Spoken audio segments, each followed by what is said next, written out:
That's our other game, Dallas.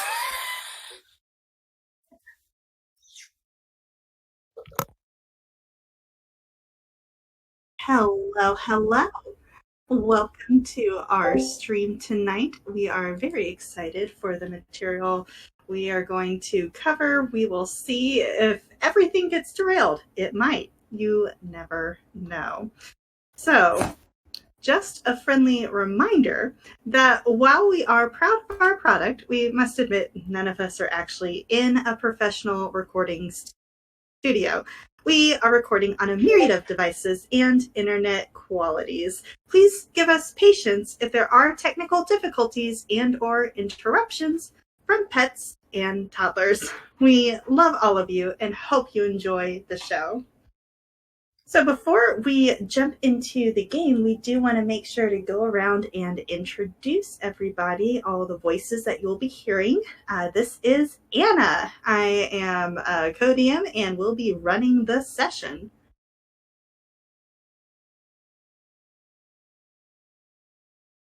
And let's see, let us get down to Elliot. Why don't you go ahead and introduce yourself? Hello, I am Elliot, as I continue to be and have always been. And, yeah, I'm playing Theo, and he talks like this when I remember that he does. So, that's me. I'm Kevin. I'm playing Edmund and his companion raptor Volga. I am Princess, and I am playing Theopen. My name is Star or Karina, And I'll be playing Narcissa. My name is Dallas. I'm a co-DM, and I'll be running tech tonight. So if you're in the chat, you'll be talking to me. We're going to have a great time. Fantastic. Well, after a tumultuous interruption to their recruiting event, tonight we're going to find out how will the Vontarian team organize and establish how exactly they tend to win the never-wilting wreath. All right, gang. Well, you guys were in this tavern. Some bone demons arrived and things got kind of crazy after that. You've kind of taken a breath and realized that you've, gathered a group. Why don't you guys go ahead and leave in the excitement of defeating the last of these intruders? And as you exit the tavern, you enter into the city of Azure, the capital of Jobix. What are you all up to now?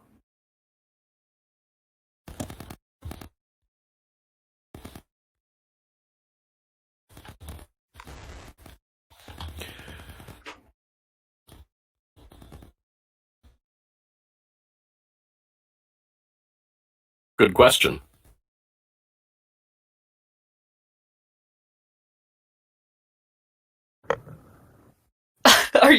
is Theo actually moving around?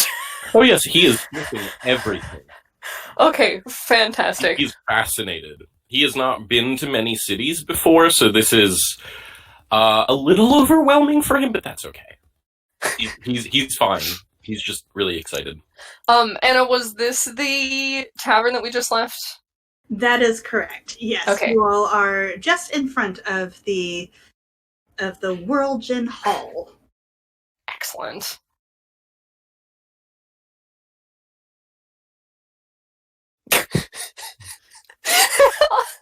You guys are adorable.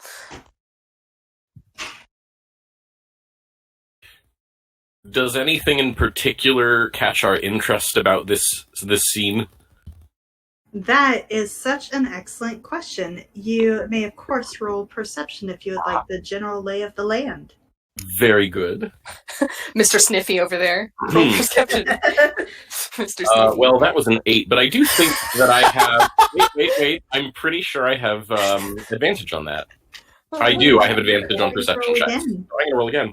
And that's a 3. An 8 it is. All right. Well, with an 8, you are just so overwhelmed with all of the sights and sounds coming in from the docks, from the sea, that the most overwhelming bit is going to be that salty sea air, the smell of fresh seafood, and what is that? There are some oxen nearby. Okay, yes, that's what that is. Oh boy.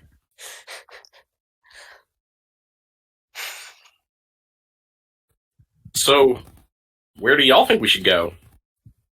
I suppose we should find some place quiet and secluded. Perhaps where we can talk without being overheard. That's certainly a good idea.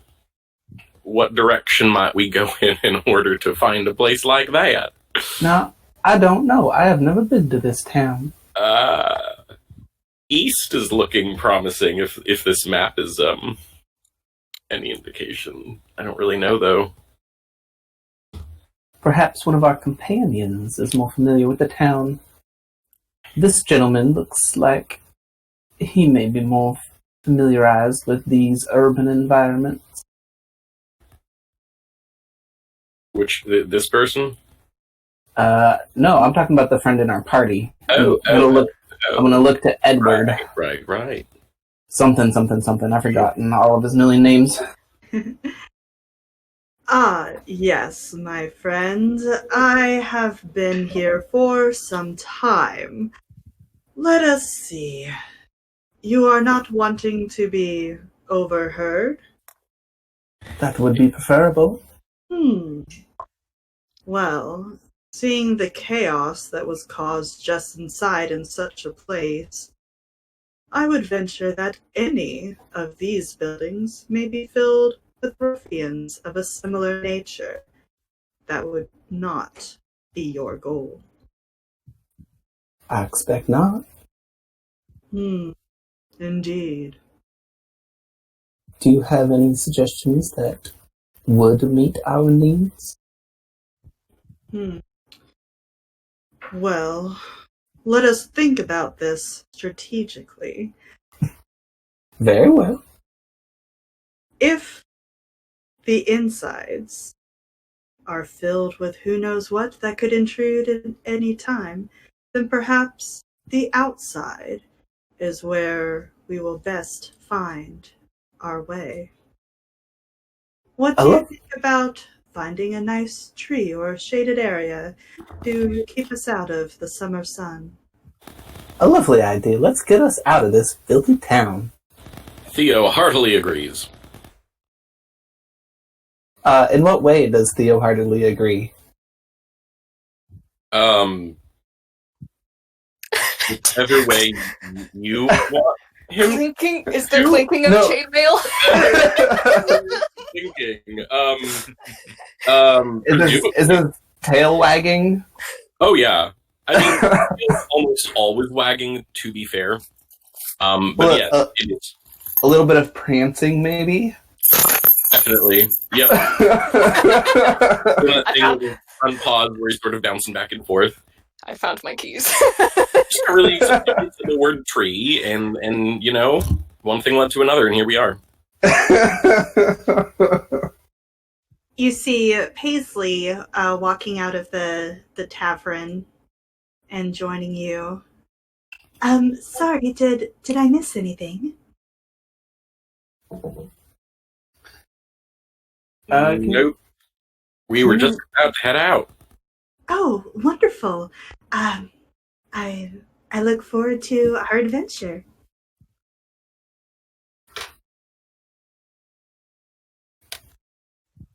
And Bartholomew takes a grand look around and offers his arm out to Narcissa, saying, "Well, I do believe the road out east will grant us a few shaded areas away from this peasantry. Shall we go there?"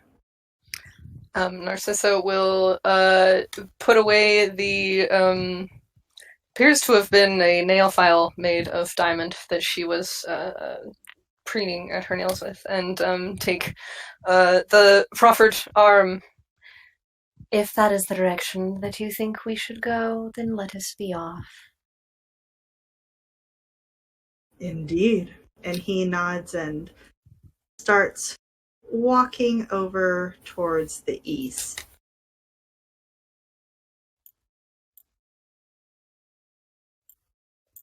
And Paisley joins up with the group as well, saying, "Oh, are we going out of town already?" I'm sorry, I don't think I ever caught your name. What was it? Oh, hi. I'm Paisley. It's nice to meet you, Miss. You can call me Narcissa. Oh, what an extraordinary name, Narcissa. Pleasure to meet you. Yes, I believe we are heading out of town now. Oh, okay. Yeah. That sounds great. We're going to find a tree. Can you remind me about Paisley? I don't remember Paisley from last session.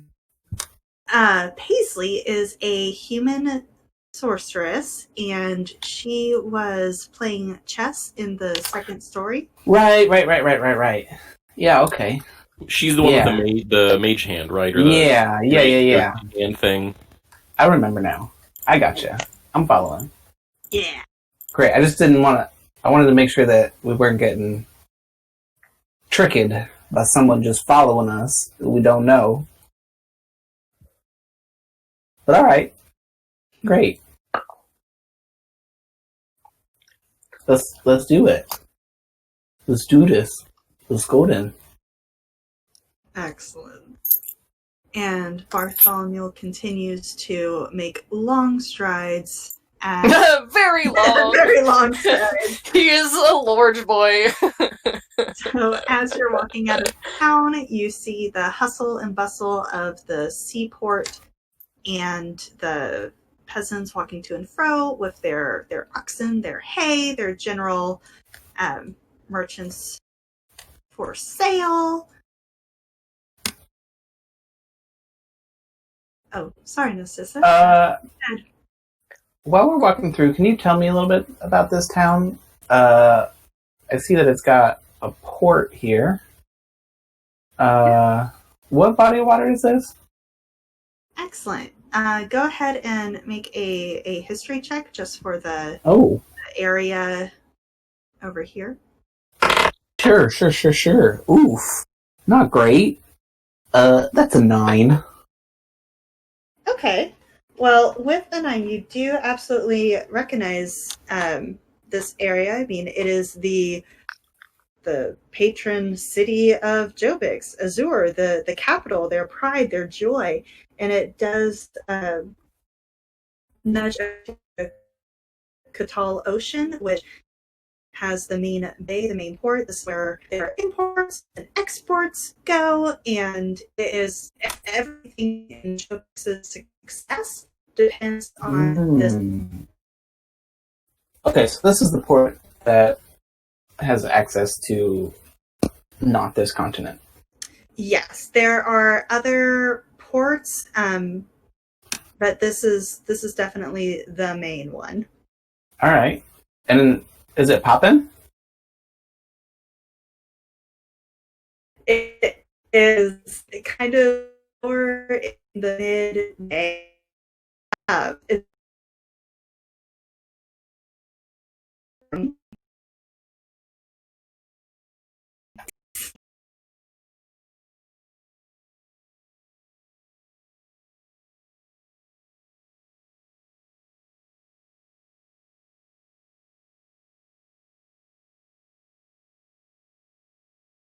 How a party, but this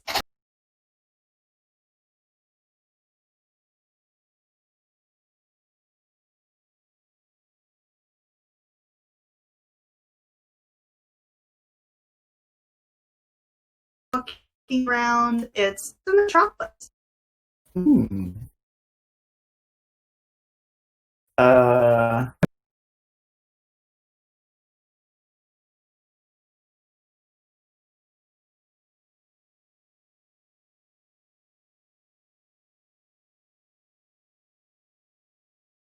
I mean, I'm just like, I see I got this here line of sight. So I'm just looking at what I can see down this way.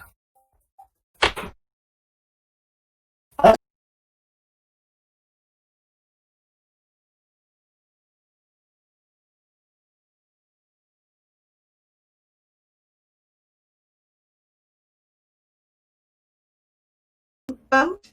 And so you are seeing all kinds of nets, of even some crabs, some lobster. Over here.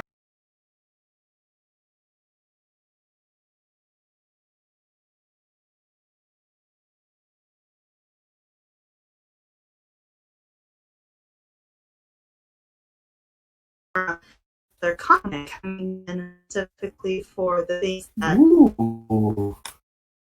So it looks like having some connectivity issues. Let's see if we. Right.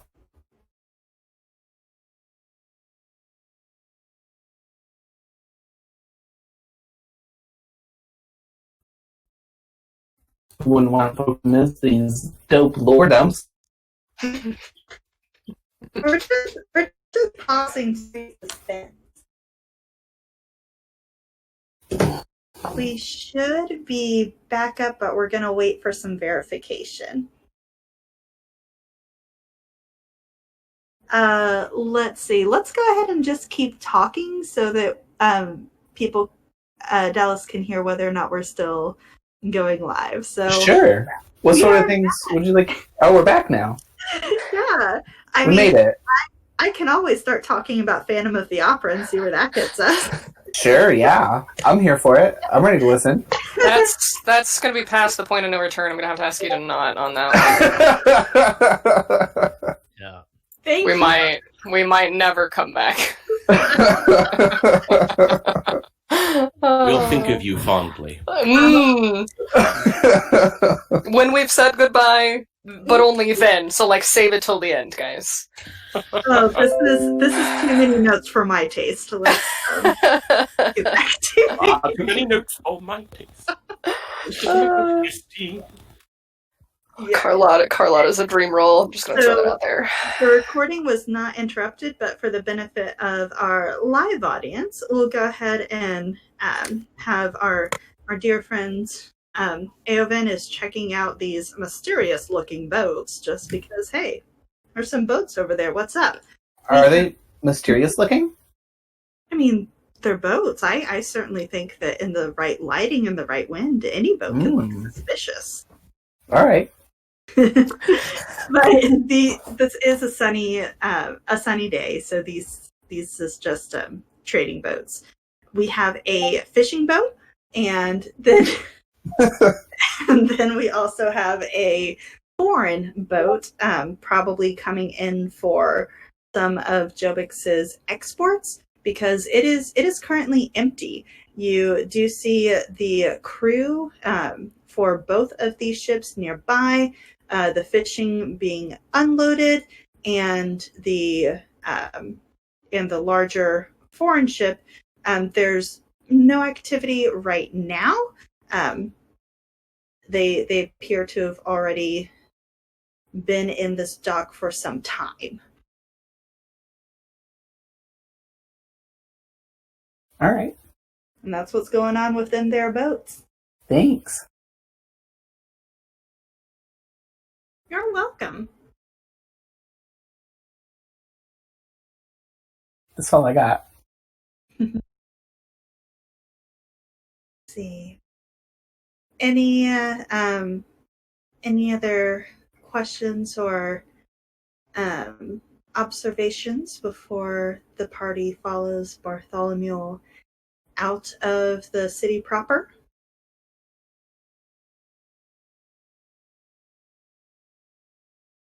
Or rather, a tree outside city proper?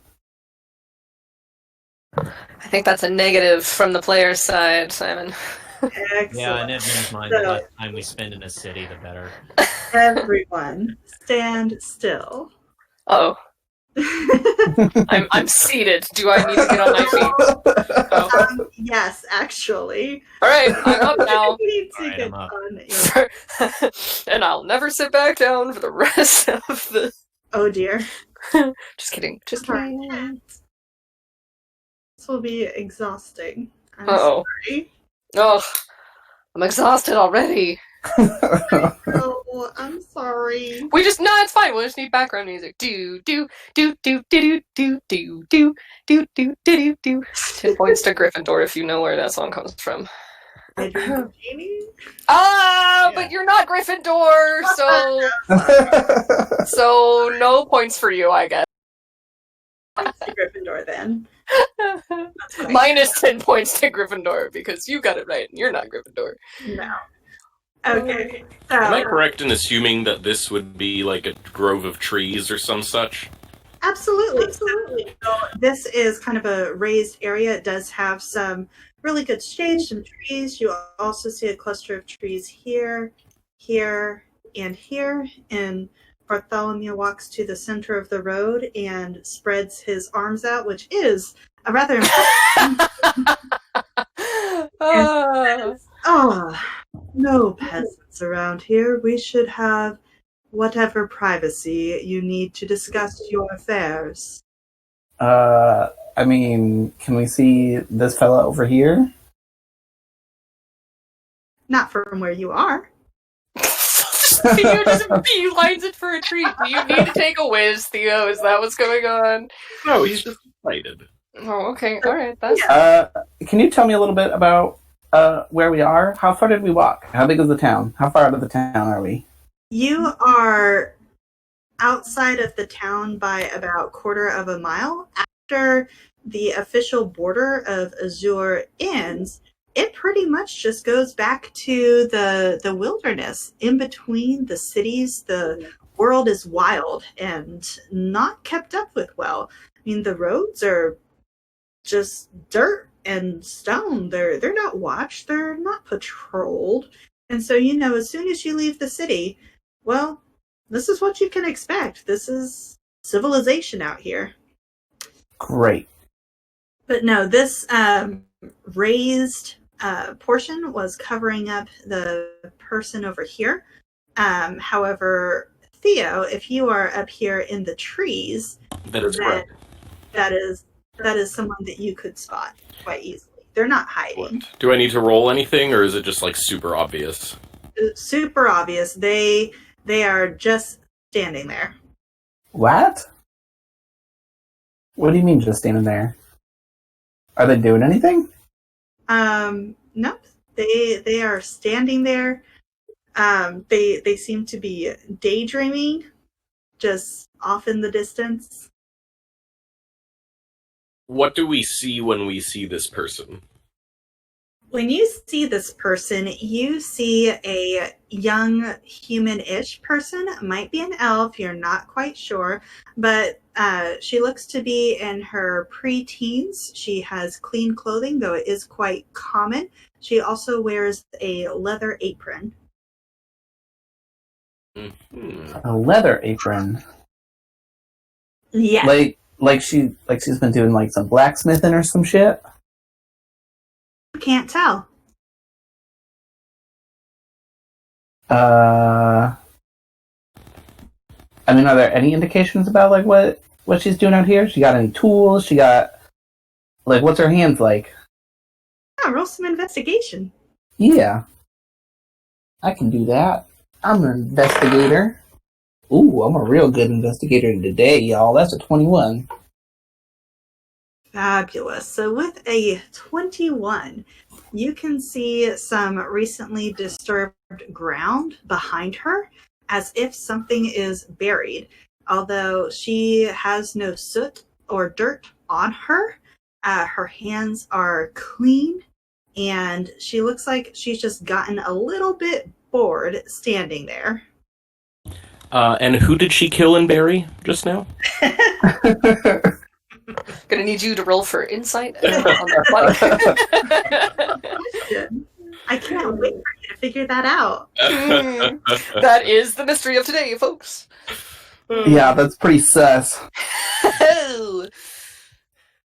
Like, actually, do you want me to roll insight? Because Yes, if you would like to determine the intent of this over here. Yeah. That is a 16. So with the 16, you, with your doggy canine sense, know that this isn't a villain. oh, this is a friend. This is a good girl. Oh my! We're sure that there was no murder of any kind. You do not smell faint blood or anything that would make you think that there was a dead body. Great. Very reassuring. Very reassuring. So then does well, I guess if everyone else is back there, they wouldn't have seen that person. So Theo just goes running back. He's like, guys, there's a young female person over there. Should we talk to her? Talking to random people in the wilderness is a good way to get yourself killed. I'd go with no on that. Oh, she doesn't smell like a murderer. I like how that's what Theo jumps to. Oh. Paisley kind of cocks her head. What do murderers smell like? Blood, mostly. Theo nods very sagely. Good to know. Huh. And anger. It smell like anger. Oh, my notes to myself later are gonna be the worst. Edmund is probably going to take a bit of a stance to this and say, hey, we wanted to find a place so that we could all, talk and get ourselves introduced and come up with a game plan. So I reckon we ought to do that before we go talking to random strangers and getting involved in their business. Can I hear the conversation that's happening over here from where I am?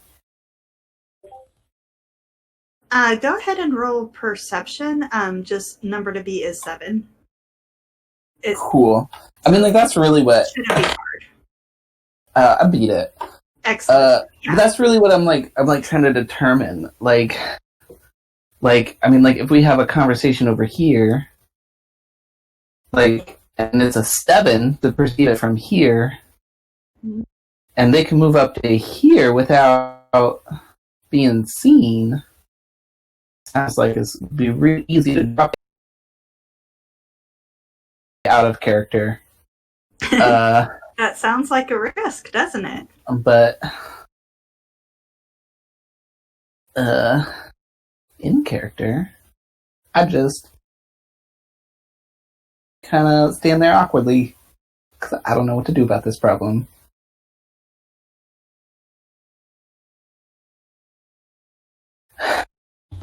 Now, Theo, with seemingly boundless energy, just keeps running back and forth. And Bartholomew will step forward by Edmund and say, I must agree. If you have things to sort out, best to sort out your things before finding other things out of sorts. Wouldn't you say? Now, you see, my fear is that this young lady over here could come, sneak her way up here, and drop some eaves on our conversation. And now I don't want none of that. They could get real messy if the wrong person heard what we was talking about. I can have Volga stand guard if that'd make you more comfortable.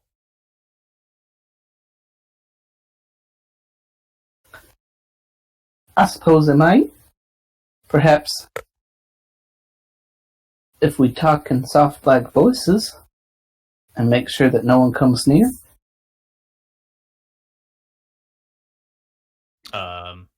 Sure. Out of character, yeah, I think that's something that I can do. Yeah. But yeah, if we want to pick a spot, I can have Volga just kind of watch over the area and let us know if someone gets a little too close. Just to clarify, this is like a raised plateau type deal, right? Yes. You can hop up there quite easily. Bartholomew can step up there quite easily. For the others, we'll see. Excellent. If that's where you would like to be. Theo would very much like to be there. That's his suggestion.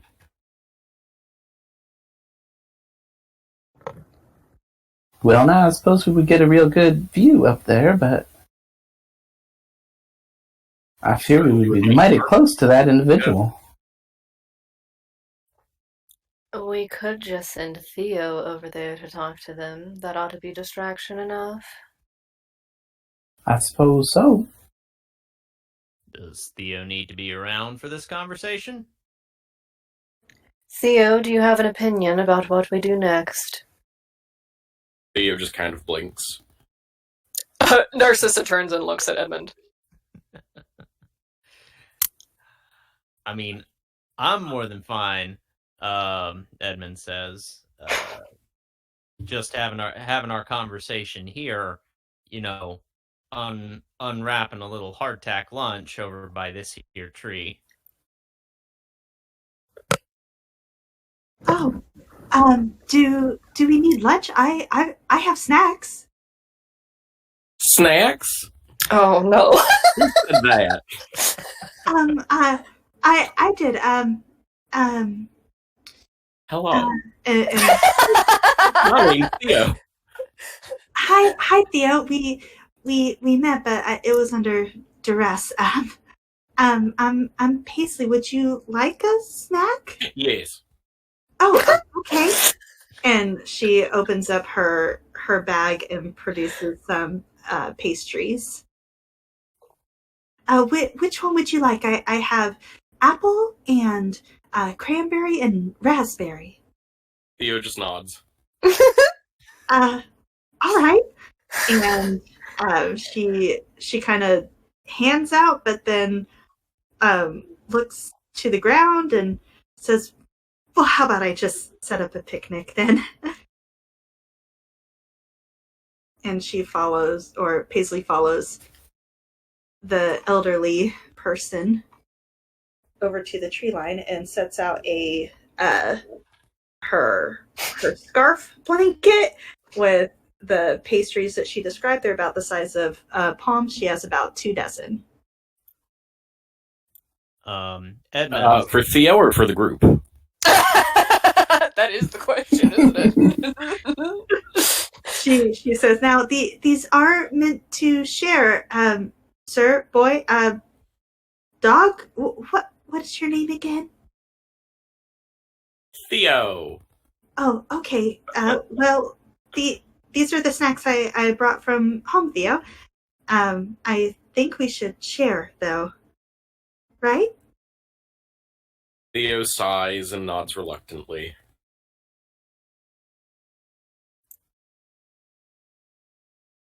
He then looks slightly sulky and says, "I never had to share anything when I wasn't a sentient dog." Oh, were you not always this way? Theo just shakes his head no. Oh. Well, that's odd. What happened? His ears go back a little and he looks slightly uncomfortable. He says, "I don't really like talking about it much." Oh, sorry I mentioned that then. Please have a pastry. And at that, he is back to normal. Edmund is going to direct Volga to kind of patrol the area, kind of around out here, and to let us know if anybody's getting too close. Excellent. So I'm just gonna set her out here. And Then- He's still distracting people because he was himself distracted by snacks. But he can still do that. Then she will be patrolling that area and will let you know if something is afoot. Yep.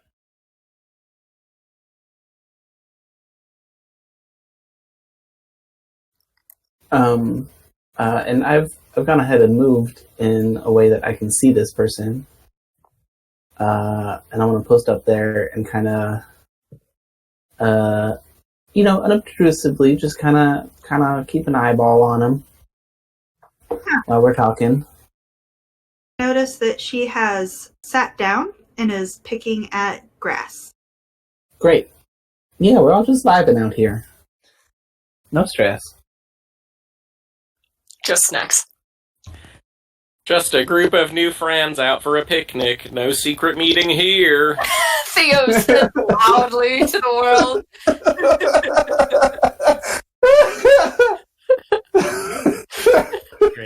He looks very smug. He's gonna be our greatest asset. We're going to tell him everything he needs to know, and not a cent more.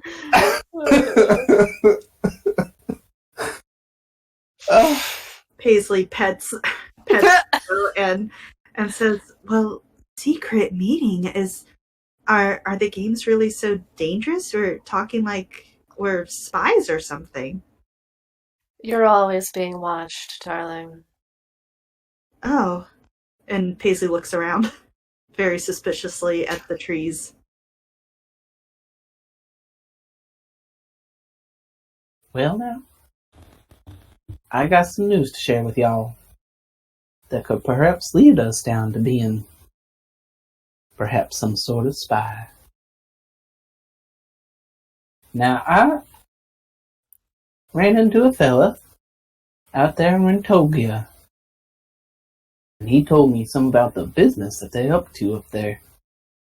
Digging up the earth, tearing it all to pieces, ripping it up for that coal so they can build their railroads. And now, that's a real problem. You see now, because the coal is like the earth's fire blood. Now, you take a little bit of coal here and there, now that ain't no problem. You know, if I stuck you with a needle and got a little bit of blood, you probably wouldn't mind too much. But now if I got my dagger out and I started digging around in your veins to get all that blood out, I expect you'd be mighty angry mighty quick. And that's what they're doing up there in Rentogia. Digging all that coal out. Boo! Said the champion of Ariel. Now I agree, and that's why we gotta stop them. And how do you suggest we go about that? Well, now, Arthur had a couple ideas. If y'all would like to hear them. Theo bounces up and down excitedly. Well, now, the first idea is to stop the railroads. If you break up the railroads, they can't move their coal about, and ain't no use in getting the coal if they can't use it on them railroads. Now, the second idea is to get the money. Now, they store all that money out there in Brangovia. And now, if we were able to get that money, then they wouldn't have any way to buy them fancy trains or nothing. And the third one, now that's a secret. They got a secret mine down there. And if we get in there and we bust it up right there in the belly of the beast, why, they wouldn't be able to get that coal out no more. Now, I don't know which one to do. It seems like probably the railroad would be the easiest one, but I expect it would make the least difference. Would you say the mine could be described as a secret tunnel? Through the mountains, even. Why, yes, Theo, it could. Best. All the while keeping an eyeball on this person. They doing anything over there? They seem sus. Well, since you've kind of explained things to this group, and maybe your attention has drifted a little bit, go ahead and roll an investigation check. Yeah.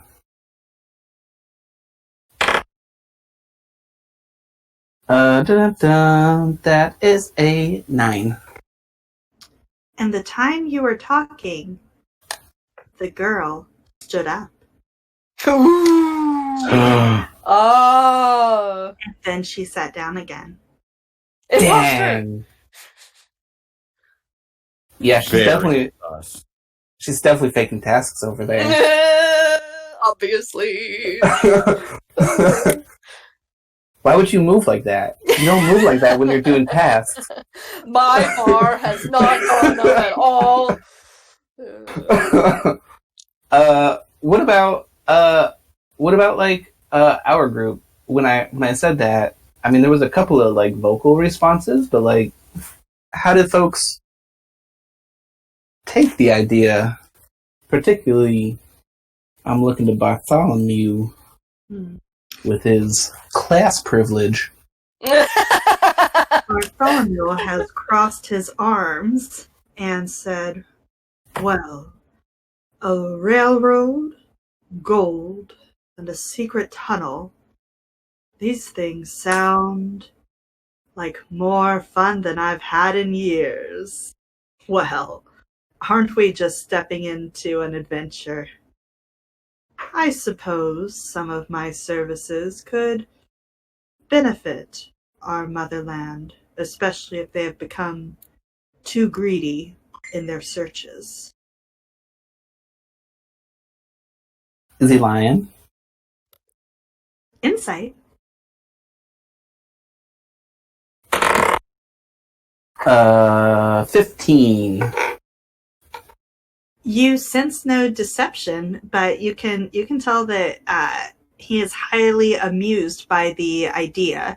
As someone who is from the upper class, perhaps these are adventures he has only read about. Yeah, right. Yeah, right. You could be cool, Bartholomew.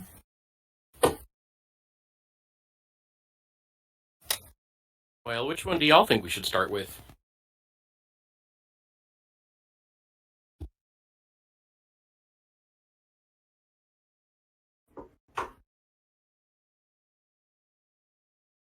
So you think the railroads would be easiest?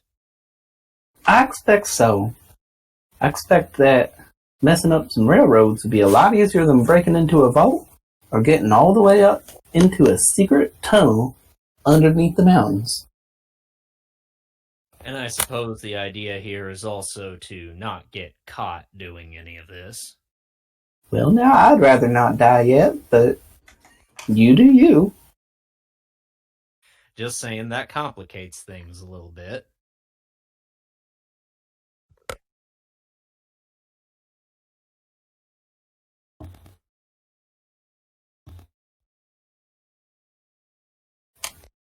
Also, railroads tend to be made of, wood and iron and tend to be tacked down pretty well. So how do we go about messing them up? Now, I don't know. We would have to come up with some sort of plan to mess them up. I don't have a good plan now. Just as I don't have a good plan to break up into that vault. We'd have to come up with it. I expect Arthur will be of some help.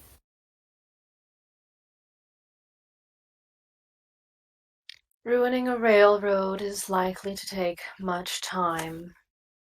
Targeting the trains would probably be the easier of the two options.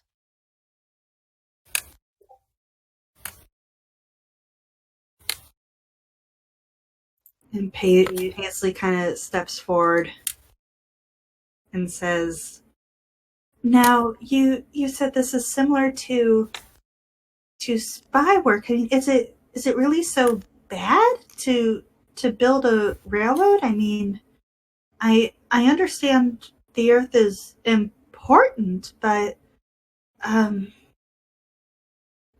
it just sounds like a lot of destruction, doesn't it?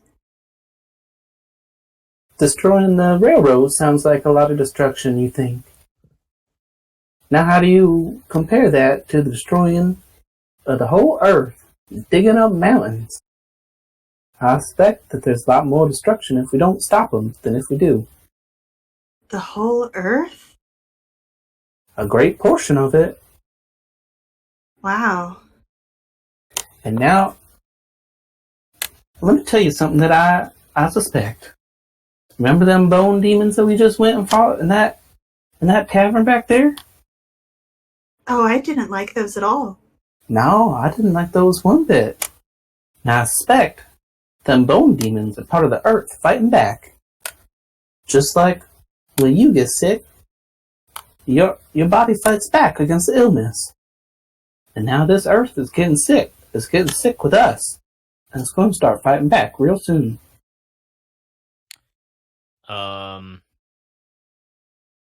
Edmund at this point would probably, at the notion of like the earth fighting back, would probably speak up and turn to Theo and say, well, does Ariel know anything about this? Does that seem to line up with anything that you know on your end?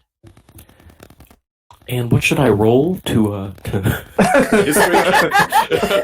I roll to pray to Ariel. Dearest Ariel. Religion check. Yes, there are several things that you could do since you're specifically addressing Ariel. You could roll some religion if you want to kind of think back in your mind's eye of what you saw in the tavern. That can kind of be investigation to kind of look more into that. If you want to just remember what you've heard before, we could do history. So a few different ways that you could go about that, depending on who you're asking. And how. And how you're asking. I think the first thing Theo would want to do is try to think if there was anything Ariel related, which would probably be a religion check, it's sounding like. Absolutely. Excellent. So that is a no. Okay, that's a nat 20. Wonderful. I like that dice. So you do remember from knowing Ariel and her favor upon you that there are rumors of things being sealed away that once caused trouble for the deities, including Ariel. The trouble wasn't enough to overturn the balance of power, but definitely enough to be a nuisance. And you get the feeling that Ariel doesn't like what's going on and doesn't like that these, what you're calling bone demons, have made an appearance. Okay, so then when Theo is addressed, he will just sort of look slightly uncomfortable and surprisingly serious for a moment, and he will say, well, I do know that there have been rumors of things in the earth that have been buried, and I know that they're not very friendly.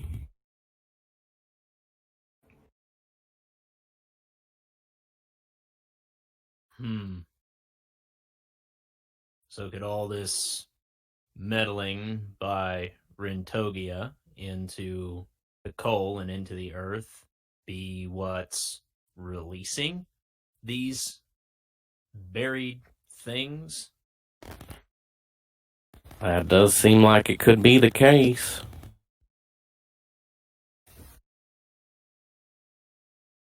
Bartholomew nods again, saying, so it is greed. Well, that's a shame for them, and a shame for us to have to deal with it.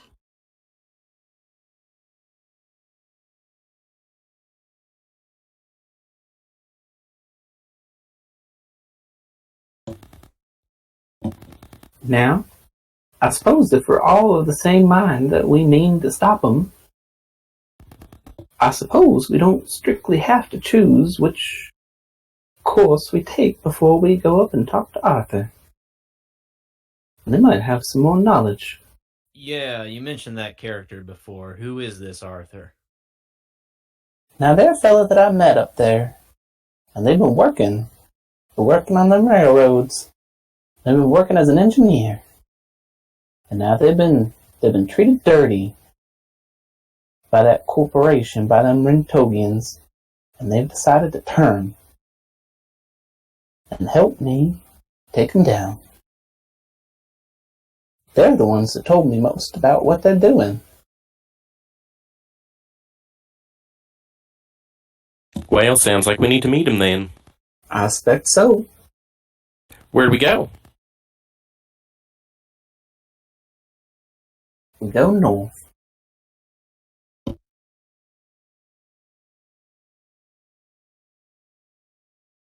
And he's off. Well, all right. Olga runs over with the signal that someone has moved. Meanwhile, we're like, Theo, that's south. That's not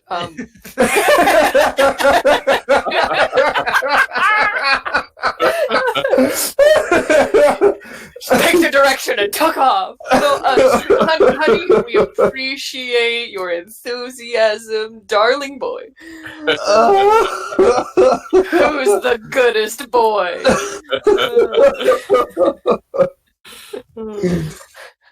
And he's off to the north. What does Arthur smell like? I'm on it. Oh.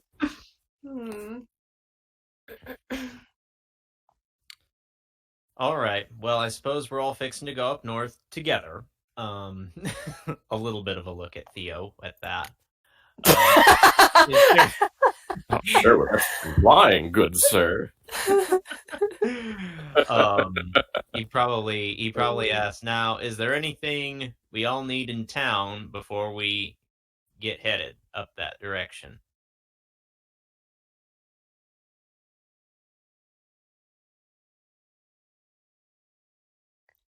I'm going to take the silence as a resounding no. No, I'm ready, says Paisley. About how far north is this meeting place? Anna, how far north is the meeting place? So, Azure to Golovin. Golovin is the meeting place, and that is going to be about a 2-day journey on foot. I expect it'll be about a 2-day journey on foot. Then we're headed to the capital. That's correct. Is that a problem? No, I find it exciting. Exciting? So does Theo, No. but he finds everything exciting. Theo was like, Wait, hold on. Where's the? He's ready to go. Now, in what way do you find it exciting? The capital of Frintogia is very exciting.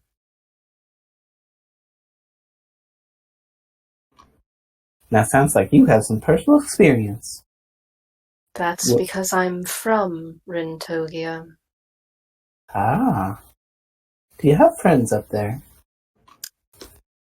You could call them that. Could you? Indeed, I believe I just did. I believe you did not. Then that must have been you. Now you've got me confused. Are they friends of yours or are they not? You could call them that, yes. Yes, but would you? I didn't say I did, I said you did. I called them nothing of the sort. Edmund leads this conversation. Karina apologizes. Narcissa does not apologize, but Karina apologizes. Can I? I apologize Can I? for nothing. Of course you don't, Theo. I'm trying to do an insight check on Karina. What the heck? Wait, on me or on Yeah, Narcissa? Karina or on Narcissa? My mistake. On Narcissa. Roll it. That is a 22. Well, Narcissa, explain yourself. She would not call them friends, but you did. I did not call them friends. I asked if you did. Right. So north, huh? Yeah, all right, North. Let's just go. Let's go. North. We'll find out if they're friends when we get there.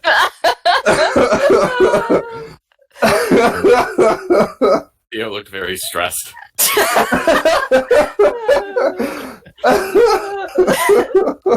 Oh, Dad, why are you doing this? Oh, What, boy? Go to your room. No, more like, fetch the stick, Theo. That would also be equally. Paisley will pet Theo and give him the last of the cranberry scones. And Theo's back to normal. All former concern nullified. Just like the scone. With expediency. Theo All is not scones going have been defeated. All the scones have been defeated. Success! Victory! I'll never hurt anyone's cholesterol again. Don't worry, Theo is on the case. Theo is on the case. Oh. North we go.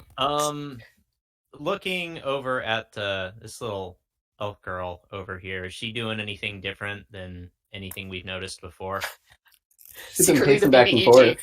forth. He has now found a pile of rocks and is trying to stack them as high as she can.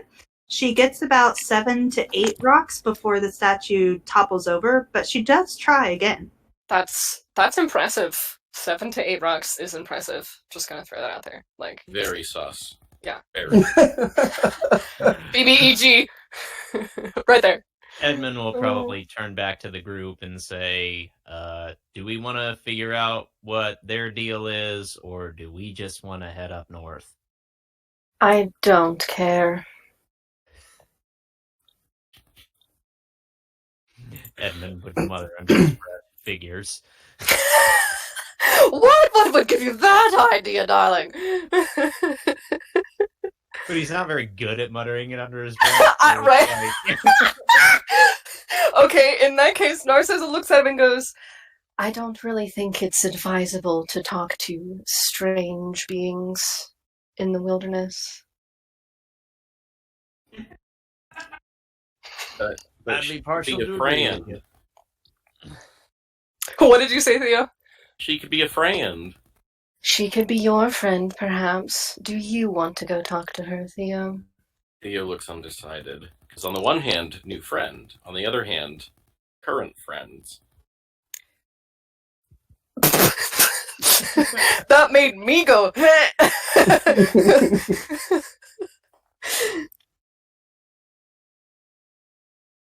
He's just sort of looking back and forth. With wide eyes. If you're indecisive, then I propose northwards. Theo looks contemplative and then nods. Theo is best boy. Oh wait, and then he nods. Chainmail clinking.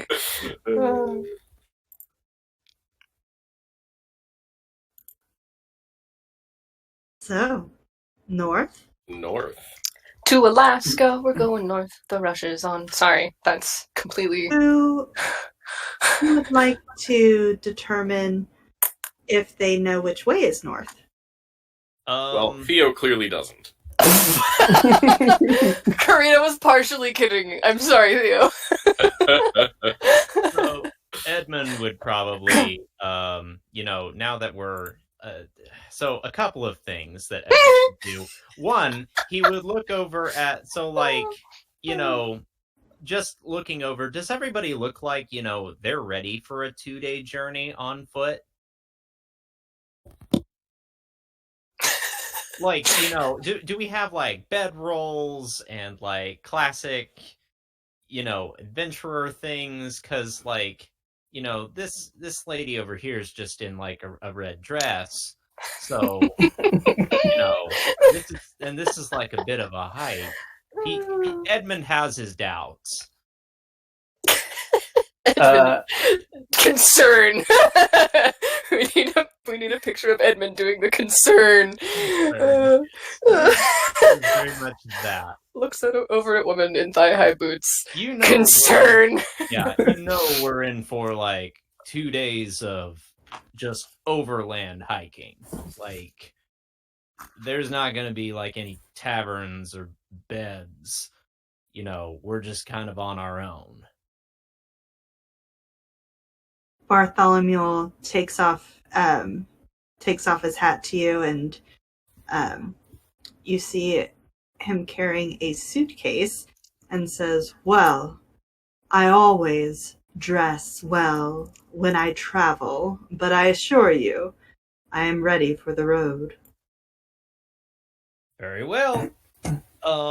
And then he will probably go about to determining which direction is north. Because he's a bit of a wanderer, so he would probably know like how to find which way is that direction. Excellent. Please go ahead and roll survival. Okay. Go. nice. That's a 19. Fabulous. Yay. So you do know that there are many different ways to get from Azure over to Gullivan, especially considering that the roads have been broken down and rebuilt over time. And going due north until you kind of reach the mountains is one way, and then trekking around. You could also take a more western route that would take you through the forest and not even bother skirting the mountains. And so the general direction would be straight northward if you would like to go ahead and trek to the mountains, and northwestward if you would like to go through forests. Okay. So I think Edmund would relay that and kind of, ask the party, what do we feel like doing? Do we feel like climbing mountains, or do we feel like going through a forest here? I'll try to be accommodating. I expect I would feel more comfortable in the forest, but if others would prefer the mountain, I'm amiable. The forest sounds fine. All right. Well, that would be northwest then. And probably that's going to take us along this direction. If you would like to go on a road, then yes, you do not have to. You better say something quick because Theo is off. He'd probably be a little bit contemplative and trying to actually weigh that decision, because, like, do the roads, like, generally offer any more safety than the wilds or not? They would not necessarily offer more safety. They would offer easier travel and just general guidance-wise, but once you leave the cities, the animals or other beasts out there don't necessarily see the roads as, oh, these are not for me. So they don't generally care. So there's no, like... No, it's just a matter of terrain and... Okay, and how easily... Direction. Okay, but it'd be 2 days either way. You betcha. Okay. Depending on, how many distractions there are along the way. Of course. And with Theo, there are so many distractions. Squirrel!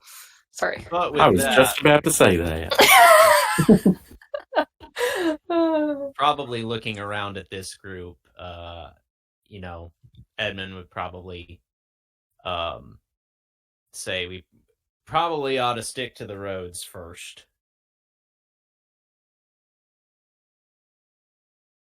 Hey, Anna. Hey. You seem to be implying that, like, like the danger level here, where we're outside of the city by a quarter of a mile, is non-zero. How would you rate the danger level of where we are now? On a scale of 1 to 10? Sure, yeah. What? How would Aoven rate the danger level of this area? Excellent. Roll insight on the DM's map. Great. That is a 15. Excellent.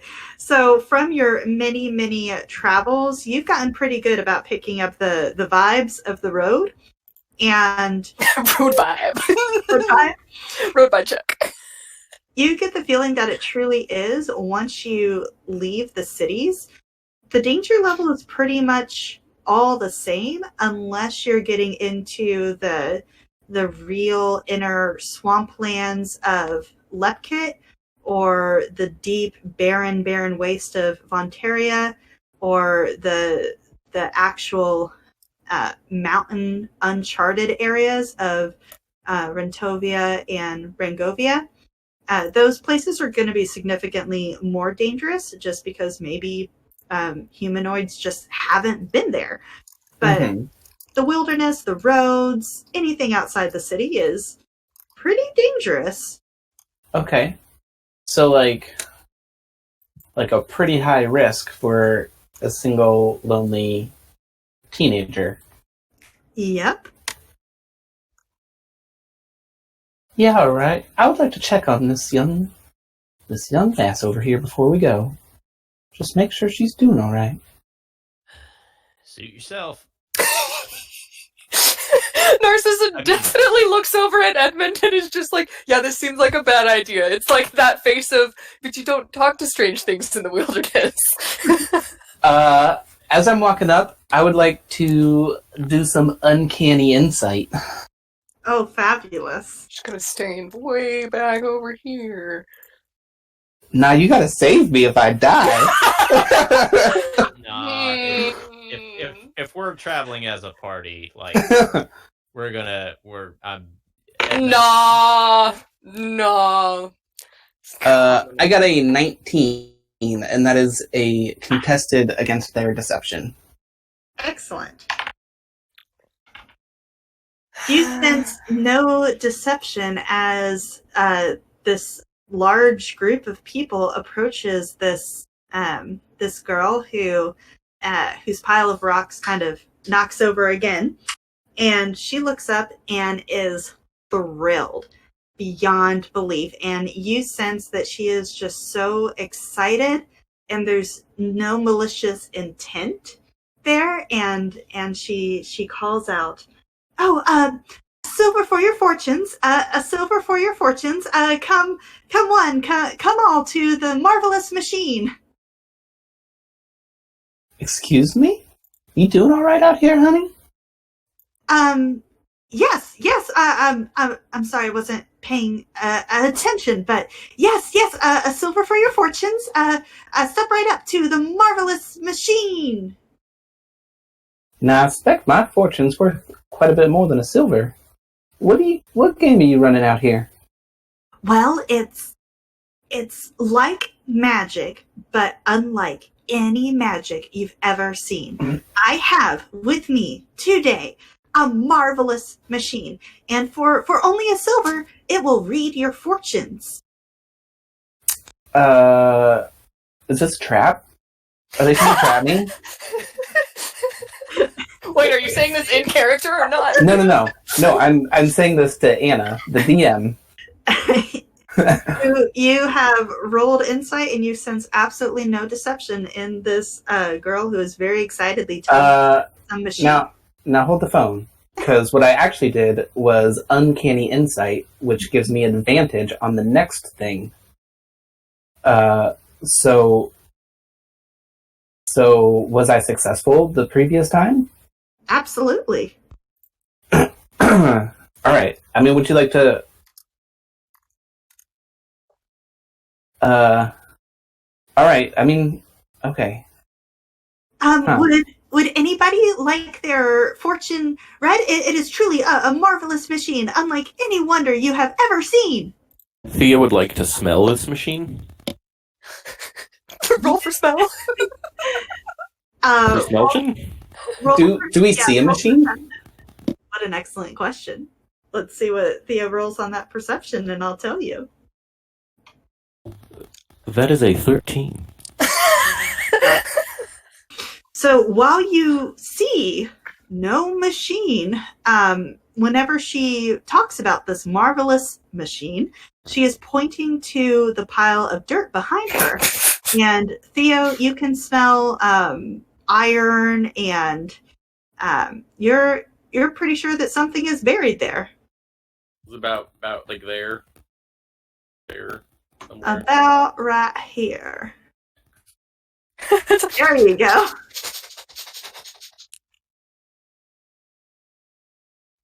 Narcissa would have taken Bartholomew's arm, and they're slowly making their way that direction, but she's in no hurry. Shall we run after them, darling? Running is so common. Yes, let us enjoy a stroll. The weather is lovely. Indeed.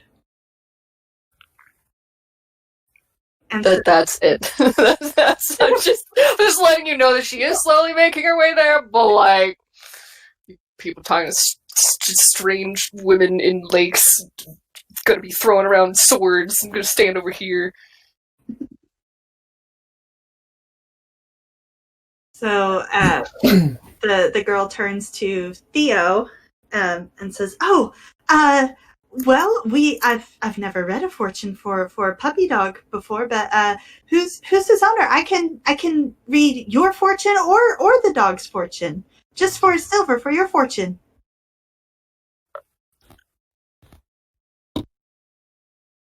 Now, are you the only one out here, darling? You out here by yourself?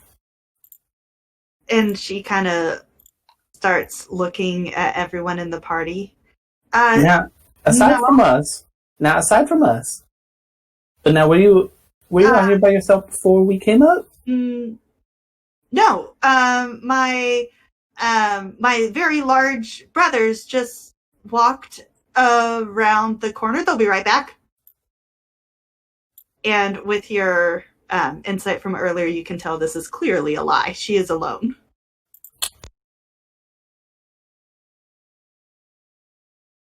Now, we ain't gonna hurt you.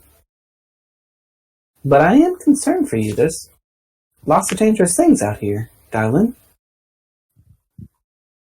Why did you bring this machine out here instead of doing it in town where it's a bit safer? Well, not that it's particularly safe in town. I'm just trying. They won't let me showcase it unless I can make a profit. And, well, look, I'm okay. I can fend for myself. I'm just trying to help people on their way, and it's just a silver for your fortunes. I don't think that's asking too much. I expect it's not asking too much. If you can really give me my fortune for a silver, that's a hell of a deal. But now, who's this they that won't let you showcase it? Well, the shop owner. He said that in order to make the machine be on display in his shop, it needs to actually turn a profit. And so Sorry, go ahead. That it can. Now, did you invent this machine? Was this your invention? I've been working on it since I was little. Which you can tell she is still little.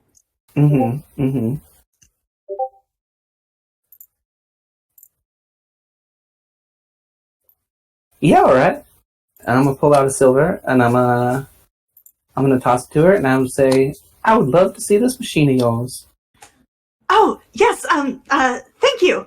And she puts the coin in her purse and says, now. And she kind of gets out hands as if she's performing some kind of excellent show.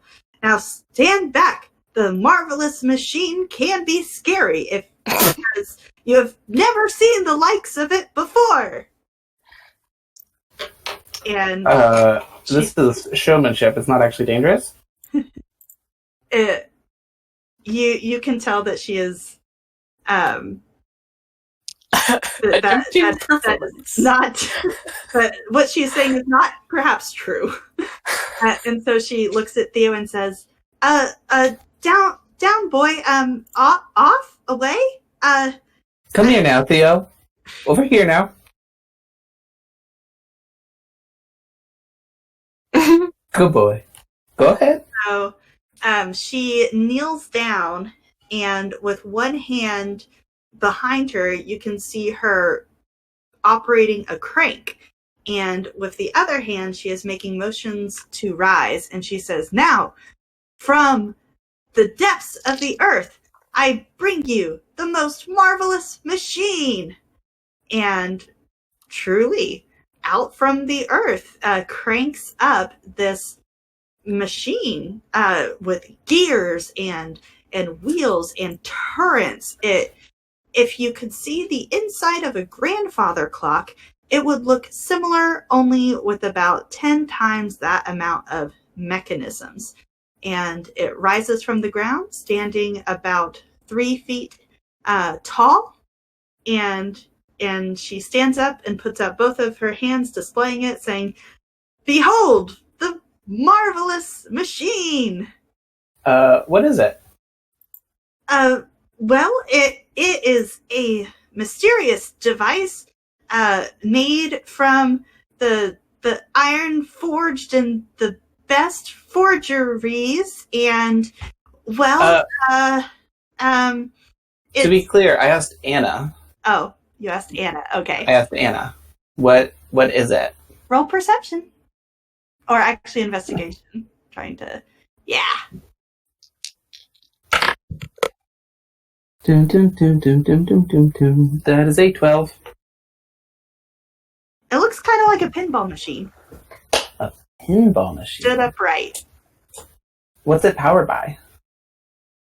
You can tell that she has kind of dug around in the area, and perhaps there's more underneath than what you see on top. Okay. Is it magic? Is there, like, something burning in there? There is no magic, but you can see the handle that she was cranking that operated the gears to bring it up from the ground. Okay. So the only energy currently comes from the handle that is being cranked. Correct. Okay. All right. Proceed. And so she says, now, with your silver, I will now demonstrate the marvelous machine. And she puts in the coin into a little slot, and that coin turns a gear, which turns another gear, which turns, in fact, another gear. Wow. Does that turn another gear? It does. There are so many gears being turned, some of them big, some of them little. And the machine stops. And so she bends over into what looks like a little mail slot and pulls out a piece of paper. And she hands it to you. Here is your fortune from the marvelous machine. I'll take it. What is it? Well, I would like for you to roll a d12, please. Oh, dear. I feel like nothing good ever happens after I roll d12s. 3. 3. You unroll the parchment, and written in blue ink says, "You will soon emerge victorious from the maze you've been traveling in." Hannah, this brings my heart joy. And the girl in front of the machine bows. There will be clapping coming from, here.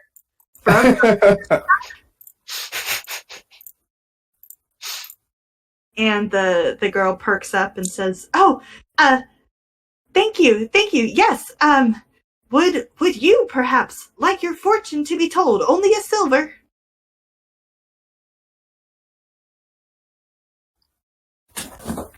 I dare say a silver for a fortune is a deal.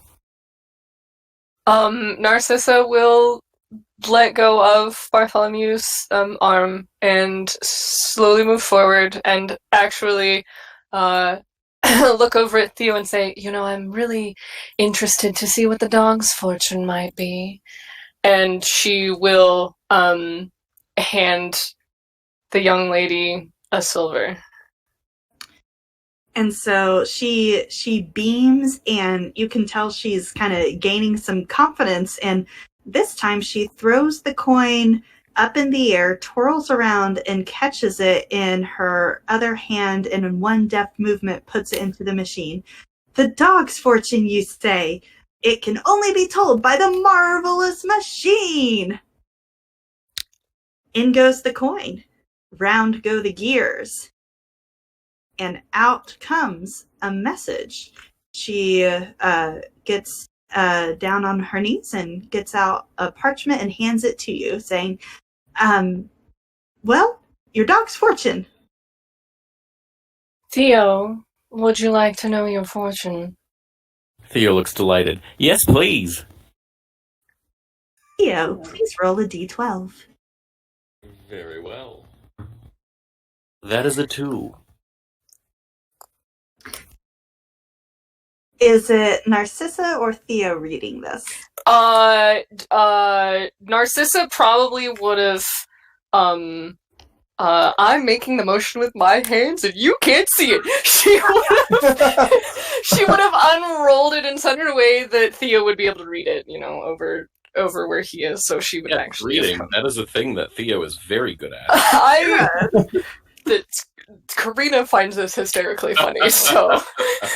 So, Theo, in blue letters across the scroll, you read, "Fear is just excitement in need of an attitude adjustment." Whoa! Okay. What is Theo's face upon reading said fortune? He just sort of nods and looks really contemplative. It has given him much to ponder. It's gonna take days. I know. 3 sessions down the road, he's gonna be like, "Wait, I got it." Narcissa will not quite chuckle, but she'll turn around and say, "Might we know the name of the operator of the marvelous machine?" "Absolutely. My name is Belinda, the marvelous machinist." You certainly are.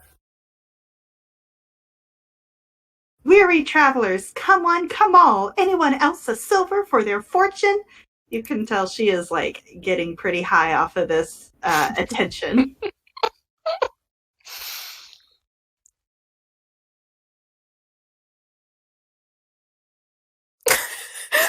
Narcissa will turn back and look over Theo's head at Edmund and go, Doesn't Volga want to know her fortune, Edmund?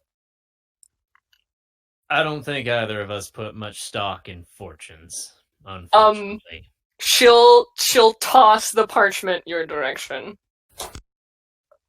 She'll roll it back up, the one that she showed to Theo, and she'll toss it at you with a half smile. Okay.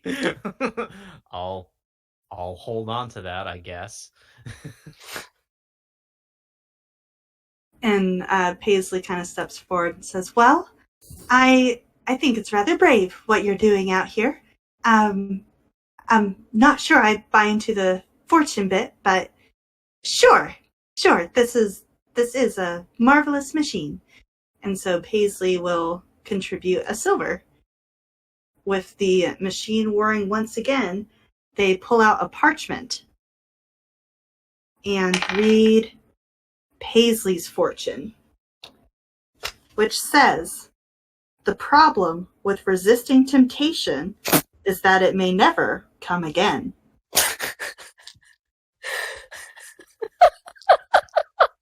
Oh man. And the lady bows and she says, "You know, I really think this could work. I think it can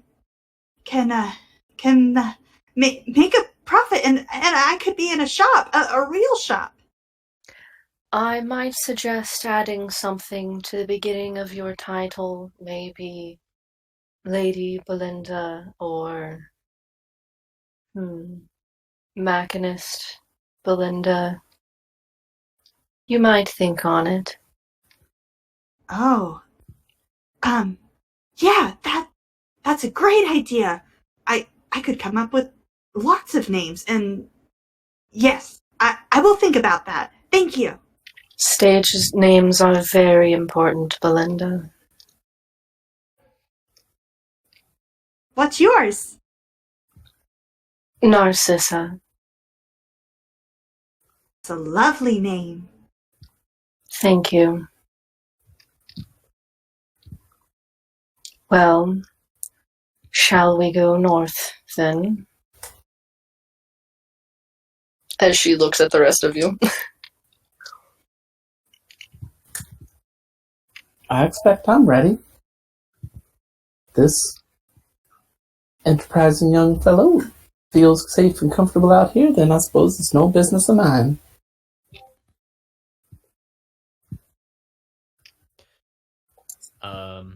Yep, Edmund's just like, thought you'd never ask. And gets ready and like starts heading in that direction, looking behind to make sure people are following. Yes, definitely. Bartholomew nods and once again offers his arm to Narcissa. Yep, it's almost habit at this point. We'll just take that. It's always been habit, really, but like. Edmund will look over his shoulder at Belinda and say, "Best of luck. Stay safe." Thank you, travelers, and good luck where north. Yeah, good luck at north. Theo looks back and yells, "Thank you."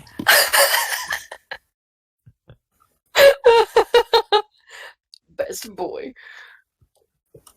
Fabulous. And with that, We to break. Yeah, we're gonna move into halftime here. Thank you everyone for listening in. We're gonna take a 10-minute break, so we will be back at 8:38 p.m. Central Time. Before I sign off onto that break, I'd like to go ahead and give a shout out. We love our cast, but gotta have a crew to support it. For this session, we deeply appreciate Prog's Props for our battle maps, the artwork of Danielle Skaggs, aka Seeksy, on Deviant Art, for bringing a host of our characters to life. Pokey Pony on Fiverr has done one of our player character arts, and we're reaching out to them for more. And we will get right back to this adventure in just a few minutes.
I am so sorry about your foot.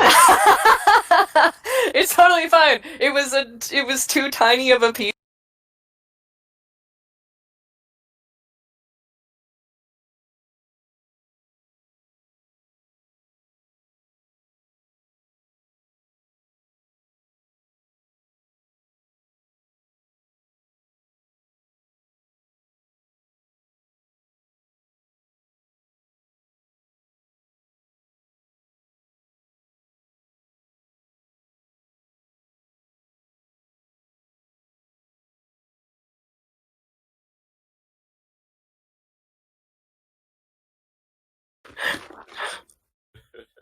I mean, I'm okay with that being the first thing said on stream, but Welcome back, everybody. Hope you had a good break and you're ready for more adventure. So, gang, group, people, team. Team V. Team V. Love it. Hashtag Team V. You guys have decided to head northwest in the direction of the forest to follow the road. As you move past Belinda, the marvelous machinist, you go into where the path becomes less stone and dirt and more just, plain old dirt. You see the forest, you see mountains, you see this path continue going northwest.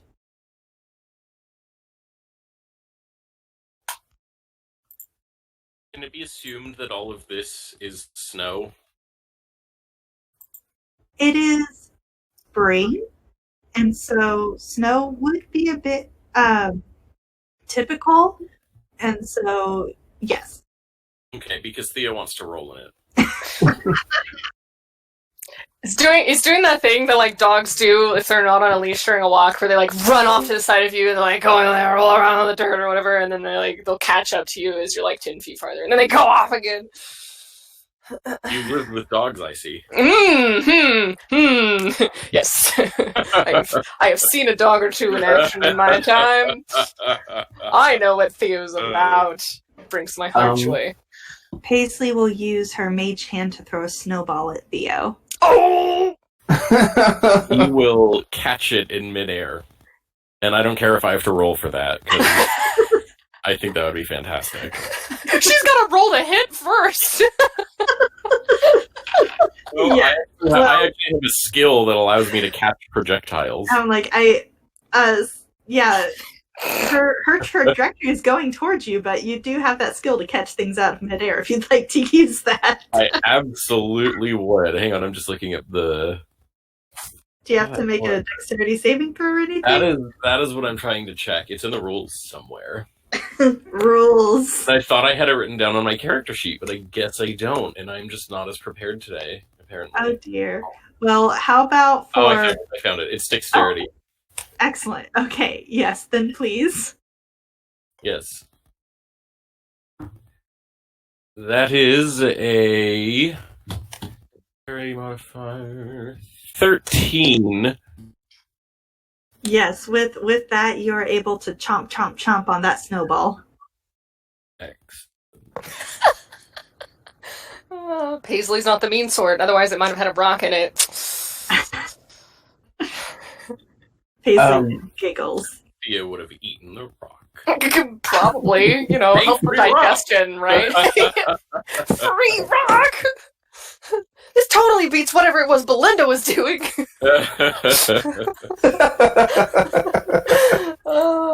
Machine? What machine? I found a rock! Like a dog, indeed. It's the best. That's Theo's contribution.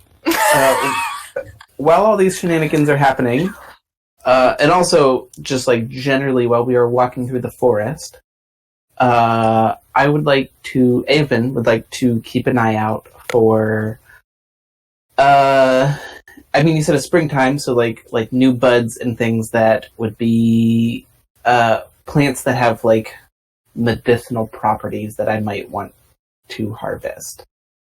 Yeah, make a nature check, please. You got it.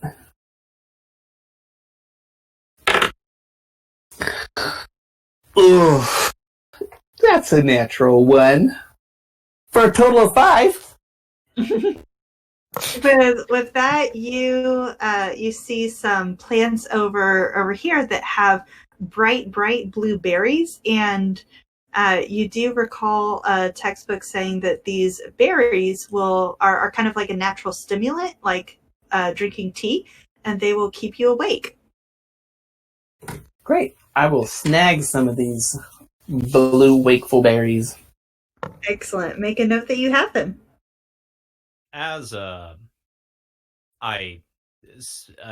see Eowyn doing that, can I check to see if I know what these berries are? Sure. Yeah, roll a nature check. Nature. Oh, nature. Oh, okay. Cool. Sure. Let's go for it. That's a 16. Excellent. Now, you from your travels have known that you've had to resort to some berries quite a few times, and the berries that Eowyn is picking over there, those are really good if you want to fall asleep. They will knock you out cold with just one berry, could probably take down someone like Bartholomew. Yeah. Just might I'll probably like come over to Eowyn and say, good thinking if we want to make up a sort of a poison, if we want to make up a sleeping draught. I think that would be something that we could make that out of. Good thinking. What's that, darling? No, these are good. These are good to keep you awake, ain't they? Not from what I've known.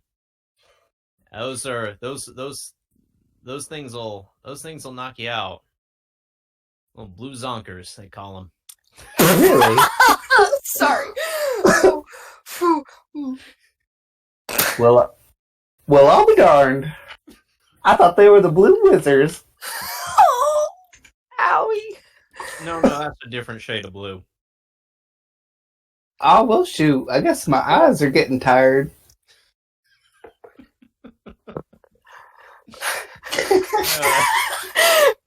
Well, nevertheless, I expect they'll be useful in the future. I would just like to point out that if Theo ever has to identify between these both apparently so similarly blue-shaded berries, you're all doomed. Narcissa was about to say something about testing them out on you, so, I mean, you know. I mean, if we really wanted to find out, you could just feed them to Theo.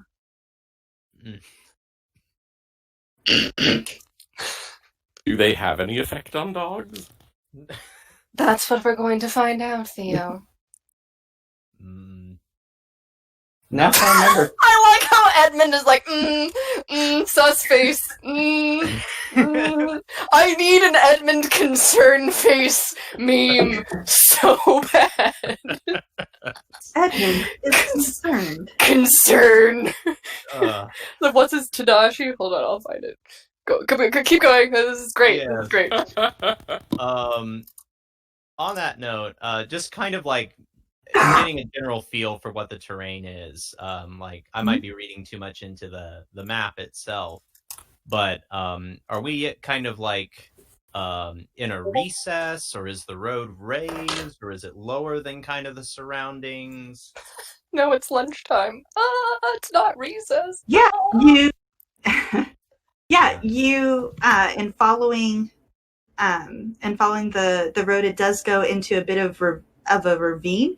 You are surrounded by the forest. If you extended the map out, maybe 3 or 4 times its size, you would see vibrant tree life and forest. You are definitely in the forest, but this particular stretch is more rocky with trees that are spotted rather than the other way around of only a few rocks and a lot of trees. So it is a bit lower in the ground. Okay. About like what can I see as we're kind of coming up into this clearing up here?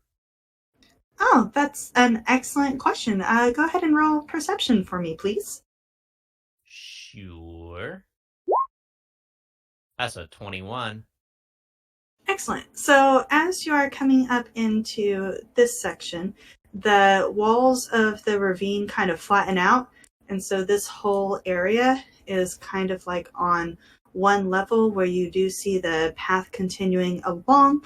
The path in the middle, it does slump down to form an even deeper ravine that looks like it has filled up with some water. And around this pond, there are some more trees, some more wildlife, a lot of rocks.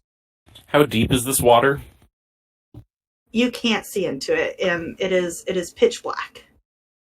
So if Theo were to theoretically, go over and try splashing around in it, would he just sink? Theoretically. Well, that's something you'd have to find out because it is so dark. You can't really tell if it's a foot deep, 10 feet deep, 100 feet deep. Sure. Okay. Do you know how to dog paddle? No, I'm checking to see if I have dark vision or something. Dark vision. I could be I have dark vision. In the water, I feel like that would work very strangely. It's dark and you need vision to see it. So dark vision. There you go. I don't see perfectly reasonable.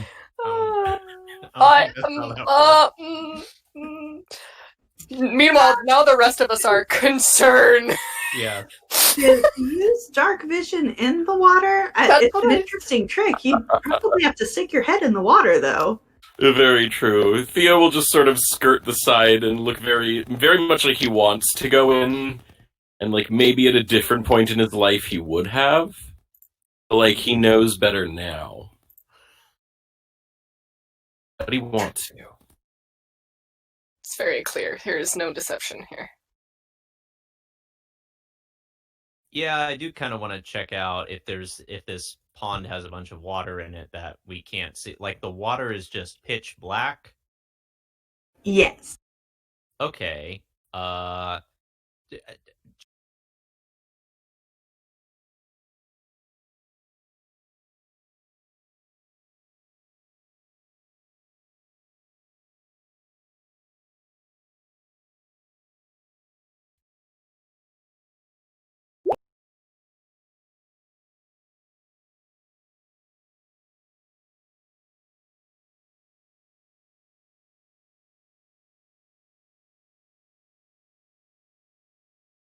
Rolling high, which does not bode well for later.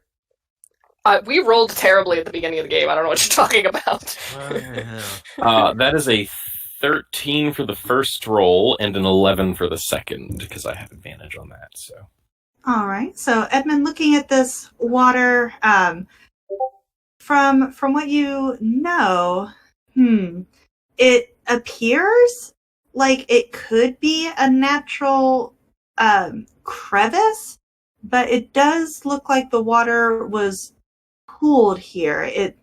You don't know of a lot of underground springs in the area, and normally the springs water are clear, but this just looks like water that's been gathering and sitting and marinating for a while. Teeming. And Theo, you get the distinct smell of rotting fish. Theo would like to use divine sense. And what will that? Until the end of my next turn, I know all the locations of any celestials, fiend, or undead within 60 feet, and I know whether an object or a place is consecrated or desecrated. And that's kind of what I'm going for. He wants to sort of sense out, because that's not a very positive smell. Mm-hmm. So he's kind of okay, maybe something fishy is going on there. It's the unintended puns that get me waiting for that one to happen. So with your divine sense, you do not pick up on anything that is demonic or anything that is celestial in nature, but you do sense hunger. Like the water is hungry, or the pit in which the water resides is hungry, or both, or neither. Well, I would really say it's more like this thing that's hungry. Oh, do I see that? Presumably with Darkfit. No, I'm kidding.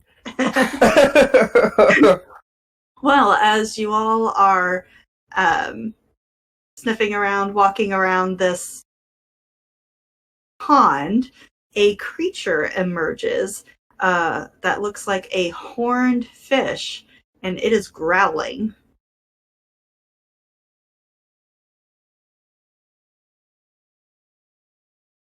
Well, that's not good. Says Theo. It turns to look at Theo. Whoop. Theo does not like that. Have I ever seen such a thing? What is this? Roll some history.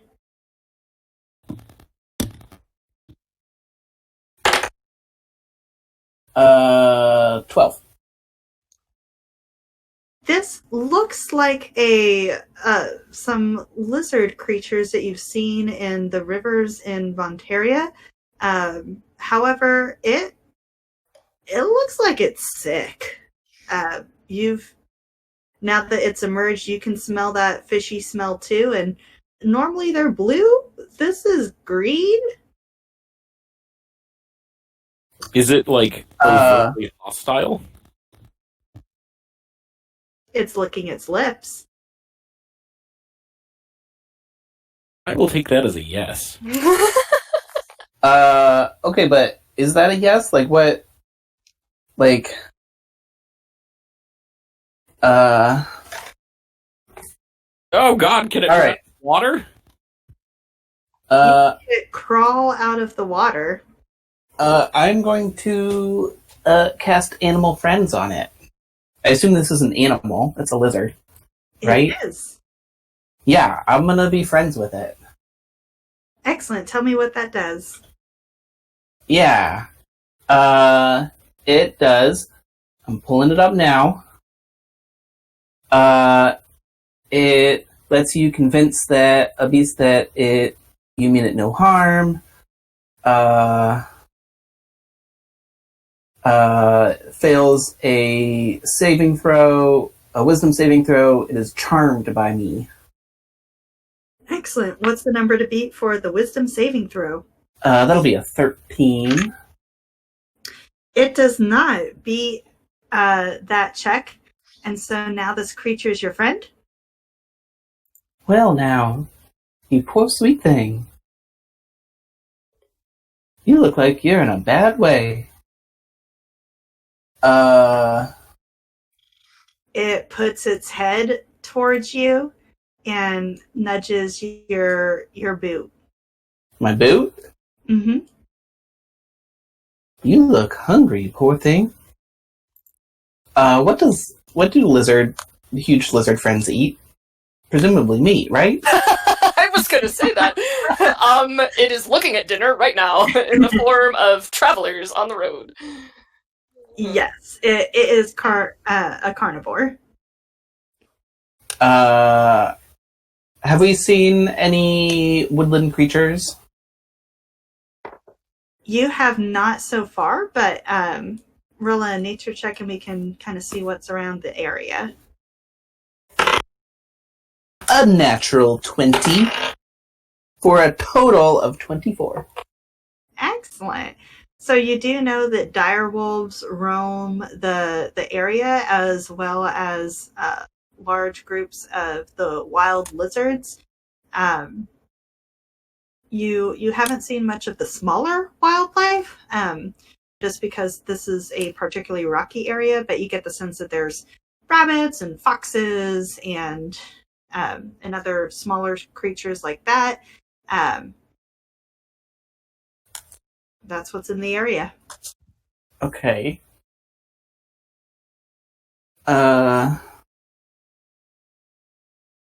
It licks your hand.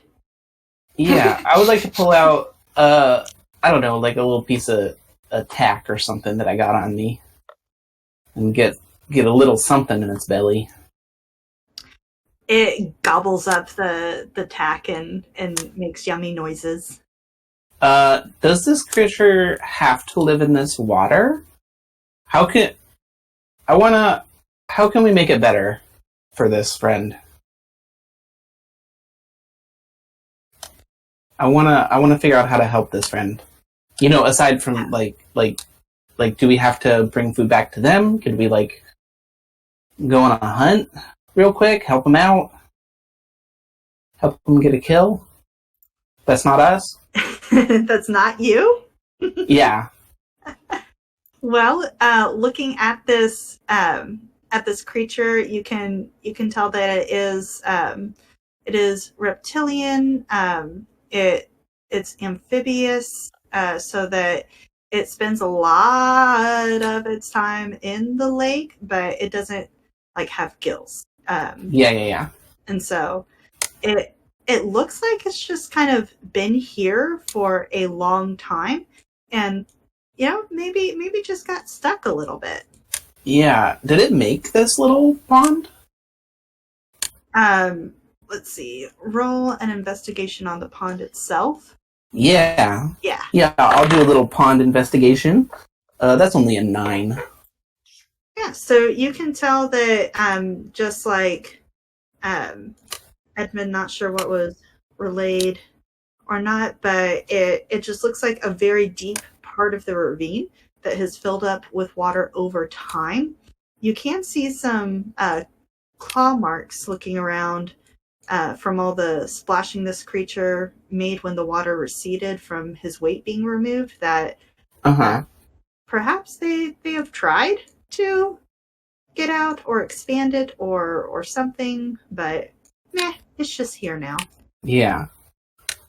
Are there other bodies of water like around?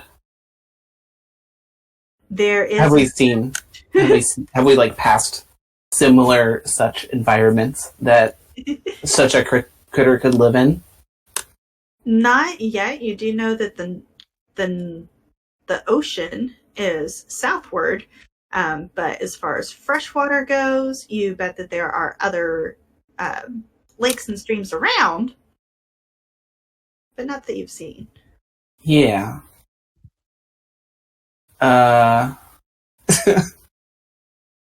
Stay with me, buddy.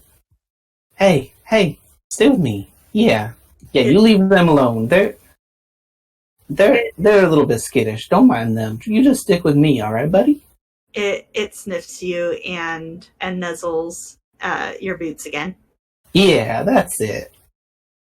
Are you meaning to use this creature in the games? Narcissa calls from where she has not moved since they entered this place. With apparently now a shivering Theo right next to her. I don't expect so, but I suppose maybe we could. Really, I just want to make sure that they're doing all right. It looks like they're really struggling here in this sad little pond that they've got. Perhaps we could help them relocate to a better home. Bartholomew steps up and says, that is quite chivalrous of you, I dare say. Quite noble. Chivalry, nothing. It's just common sense. Well, common sense would be to stop to help every little thing we come across on the way to. That's only because your mama didn't teach you right. No, I believe my mama taught me that the rules of nature dictate that if something dies, it was meant to die. Well, sometimes that's true and sometimes it ain't.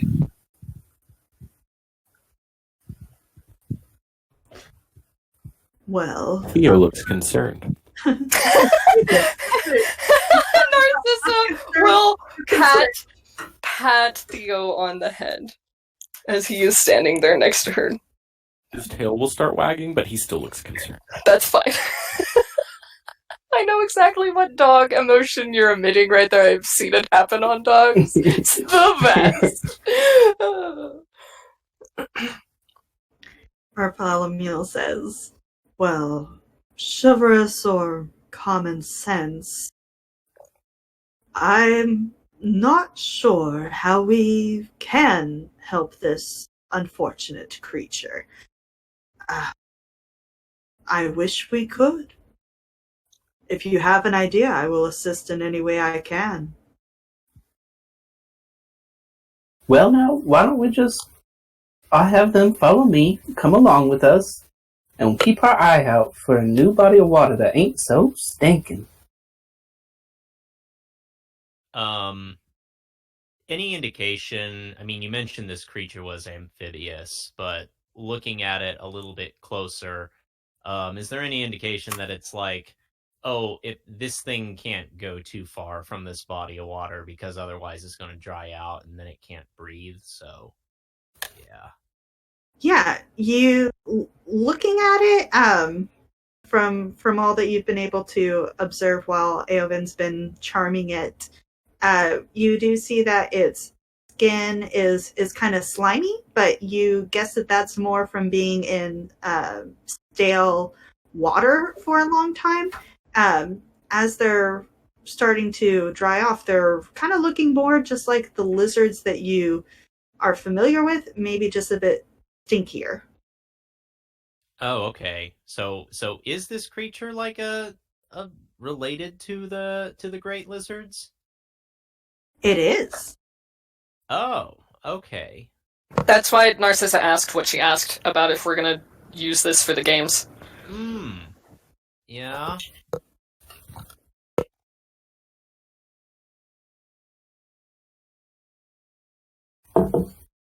The creature is going to sniff at your hand again, kind of looking at wherever that tack came from earlier. Yeah, I will pull out another small piece and give it to them and say, you're right, we're not getting nothing done sitting here talking about it. Now come along with me, and let's see if we can find you a new home. It gobbles it up and follows you. Great. I'm gonna just keep moving, try to find a new body of water for them. Edmund can listen out for like the sound of a rushing river or something.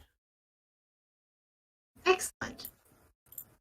Trying to carefully ration out my tack so that it doesn't get frustrated, but also it doesn't just like gobble it all up. So remind me how long this animal friend spell lasts. It is 24 hours. Excellent. So we got a whole last day. And so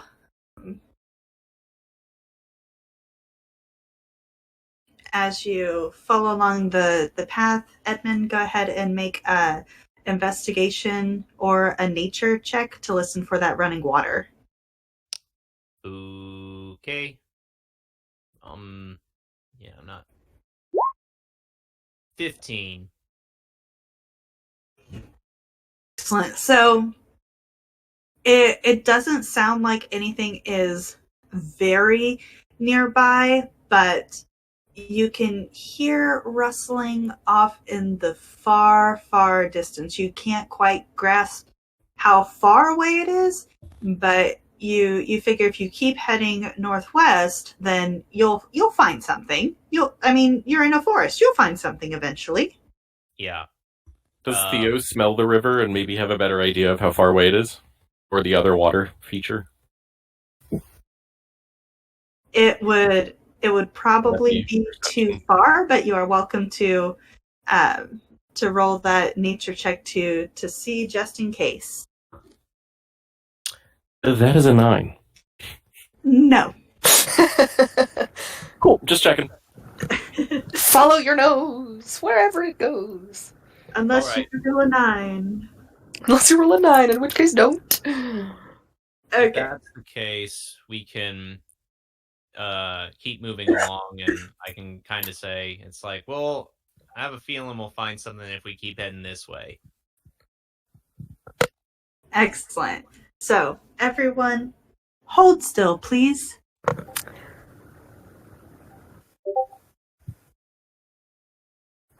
Do you think I can get everyone in one go? Yes, I believe in you. I think you can do it. Kind. And. Oh no, I keep leaving Paisley behind. Oh no. Who? Oh, that's a different character. Oh yeah, that's not this character, but that was almost appropriate. He has another character that can't remember anybody's name. It's fine. Oh, that's funny. One of Dallas's games. You know who we talk about. That Heil Sorcerer. Okay, excellent. Got everybody.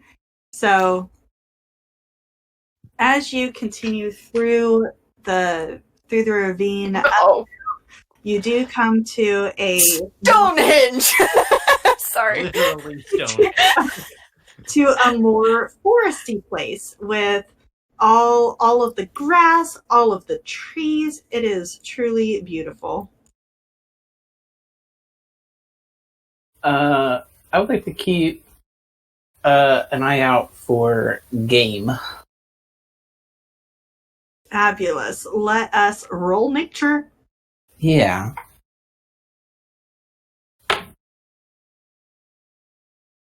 Uh, 11. 11. So, walking into this area, you can see that there are some deer represented by these wonderful brown squiggles over here. Best deer. 10 out of 10. Would deer again. 10 out of 10 would recommend the deer. And they're just a little herd of deer eating some grass.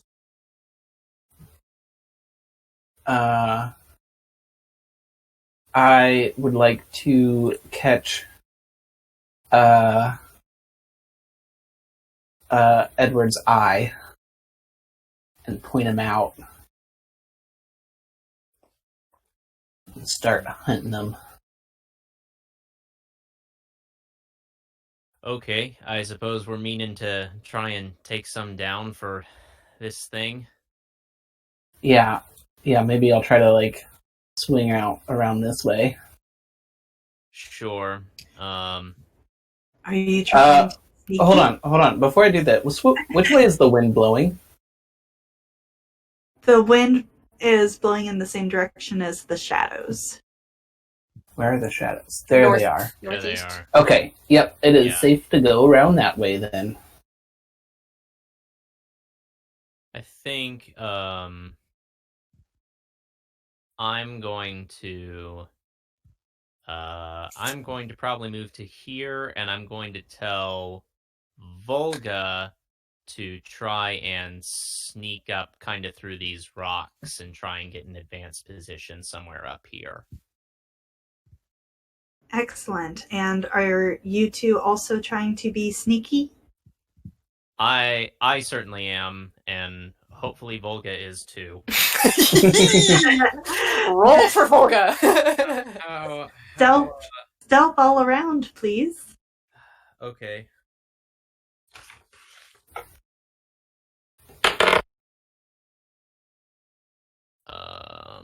That is a 14 for me. All right. 16 for me. I'm just gonna roll a d20 and add the dex mod for Volga. Absolutely. That's how I'm gonna do that. Is it safe to assume that Theo also sees these deer or smell them or some such thing? Oh Oh no! Just curious. Roll a perception check, please. That's a 4, but I do have a 2. And that's a 3. Okay, I'm borrowing that d20 for the night. All right. So All you're smelling is roses. The Narcissus stepped up behind you. roses and you are in a new area. It is so exciting. What smell, look, sound, oh my goodness. Sensory overload. You can't really focus on any one thing. Totally fair. So to our sneaky McSneakersons. So Volga made an 8. All right. Yeah. Sorry. So both Eowyn and Edmund, you are circling around. You are confident that these deer can neither see nor hear you. However, the deer are used to being hunted by the great lizards. And their heads raise and look around, and they don't spot Volga, but they know something's up.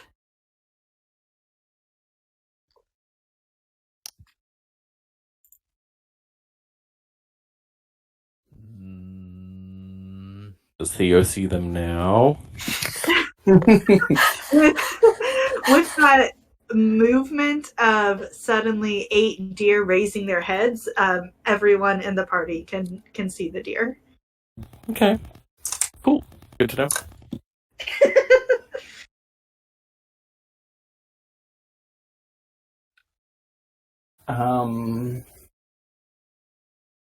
I am going to try to see if I can get a little bit closer. I want to be within 20 feet of the closest one. How far is that?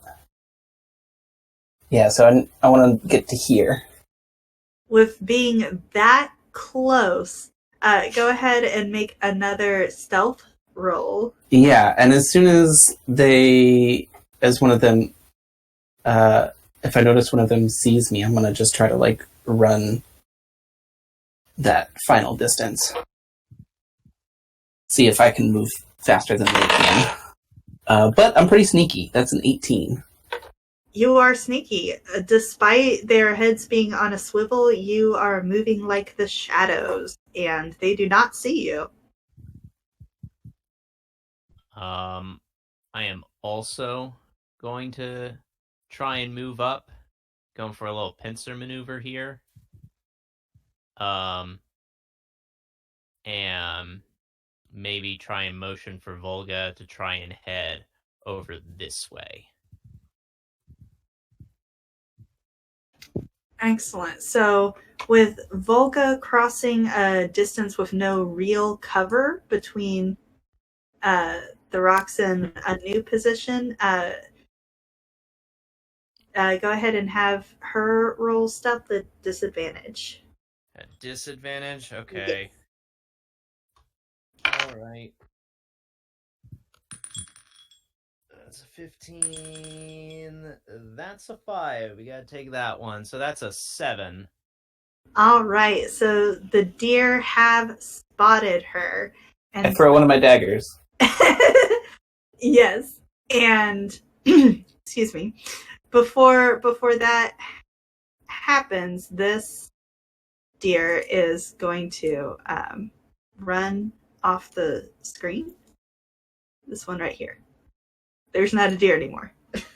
That works. The whole time, Theo has just been staring like a pointer dog, kind of quivering.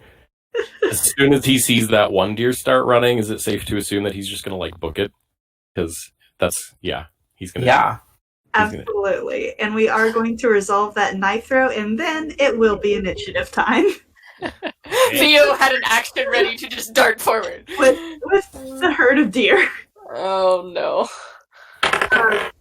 Yes, let's resolve that knife throw. That is a dirty 20 to hit. Oh, that's a hit. And then daggers are 1d6.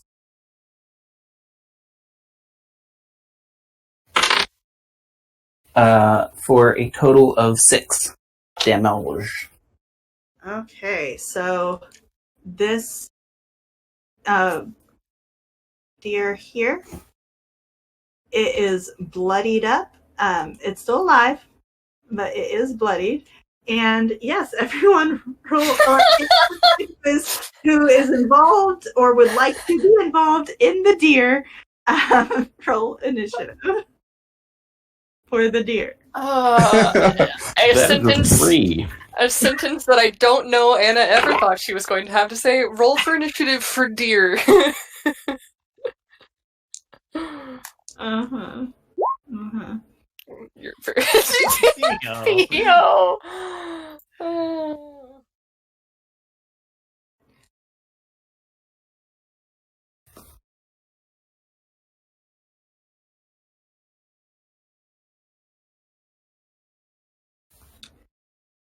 Excellent. So we've got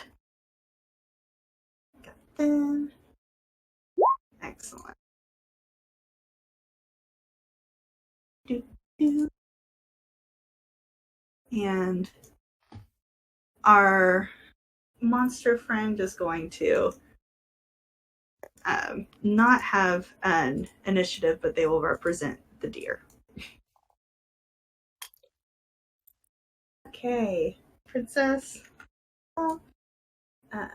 Elliot, Theo, and Volca will go on yours. Man, I am sorry. This is Poor Elliot. You've had a hard time. these things do happen, though. It's okay, I'm getting all the bad rolls out of the way, right? Oh, If these clearly. things do not stop happening, this thing will stop happening. You gotta bring it around. You gotta bring it all around. I used that in a professional opera rehearsal the other day, and I was very satisfied with myself. That is, I would Bless love. you. If I could play Carlotta for the rest of my life, I would be set. TBH. It'd be great.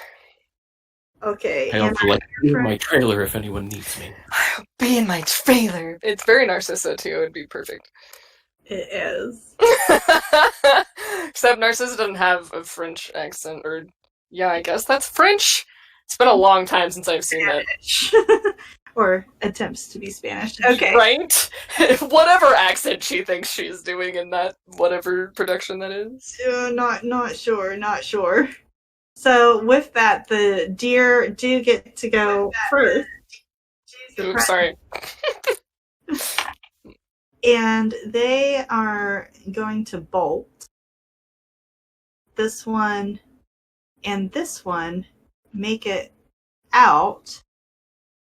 And the other 4 completely healthy ones are frozen in fear, while the 5th one is just kind of stunned from getting hit.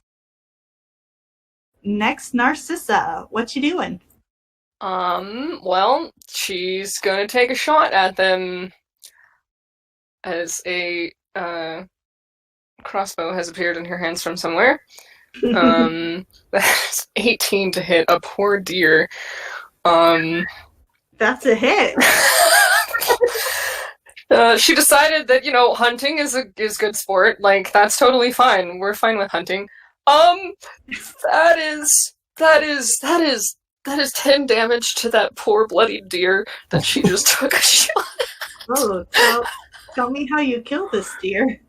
I'm not exactly sure. Oh dear. I'm not exactly sure where the dagger went in. I don't know if that deer was facing Eowyn, maybe.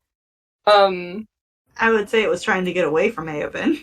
Okay, at that point it was probably trying to get away. So you'll just hear the most everyone here probably recognizes the sound. I'm thinking of your character, probably recognizes the sound of a crossbow being fired, and so you'll hear the satisfying thunk as it sinks into the deer's side and just drops it in one shot. Apparently, Karina is feeling really bad about this. I would just like to point out that Theo had to very strongly resist the urge not to grab the arrow in midair, or at least try to leap up and catch it.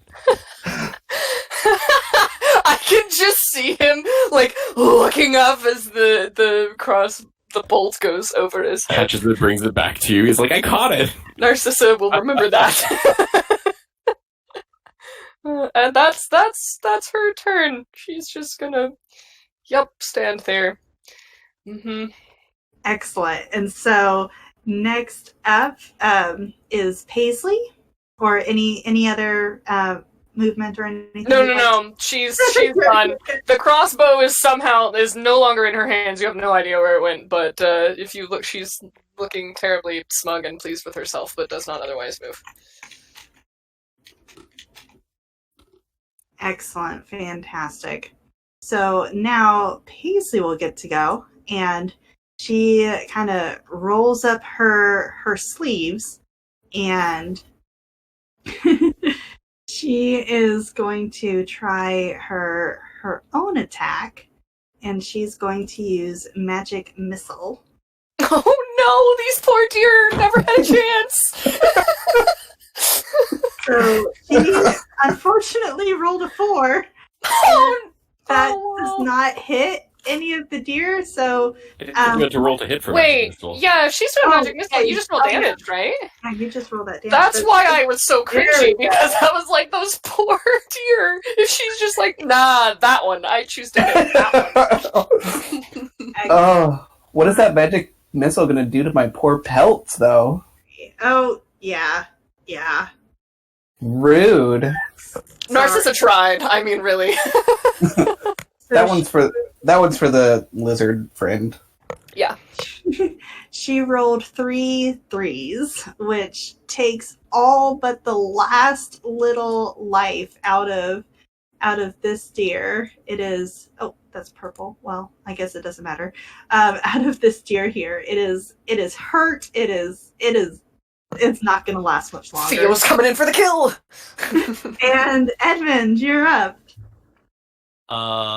Seeing those connect, I'm going to whistle for Volga to move in and take that one. Does Volga move on my turn? Yes. I Yes, she think so. does. Okay, so she's going to move up and then attack it. No one is within 5 feet, so she doesn't. Okay. So she's gonna do a bite, and that's a 7, unfortunately. You only needed a 7 to hit. Okay, well there we go. So a bite is going to be. Let me see here. Where's my D6? There it is. That's going to be 4 damage. Volga kills this deer. It is gone. Well, it's still there. Its life is gone. Yeah, she lunged for its neck and took it down. Yeah, and took out what little life was left in it. Yeah, I think Edmund's going to move up and try and meet her. I think he gets to about. Oh, let me measure it. Edmund can make it up, trying to meet her. And yeah, I think that's gonna be it. Excellent. So next up is Eowyn. Yeehaw! I'm just gonna run. Good lord, that's my favorite.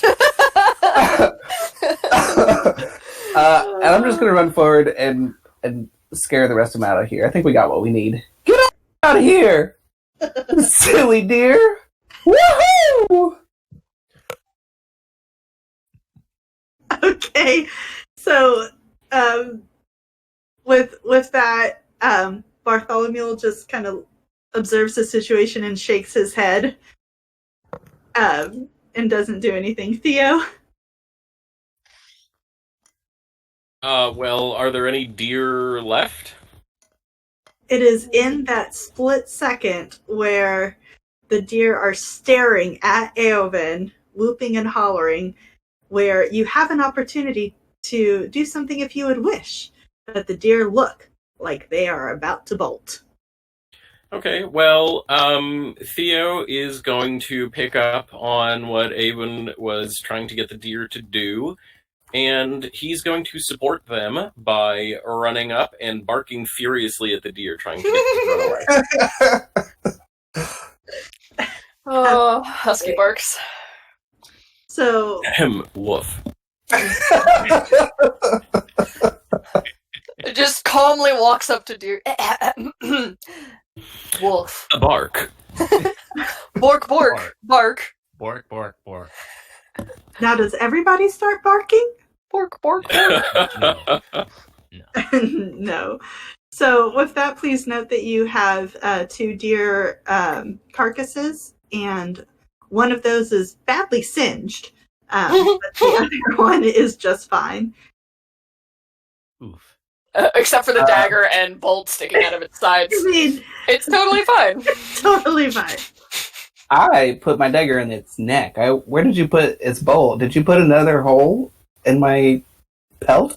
Narcissus is the one that killed it, so yes. Okay, but where is in the the hole? side. Whenever it was running off, it turned the other direction, so the only part that she could have hit it in was the side.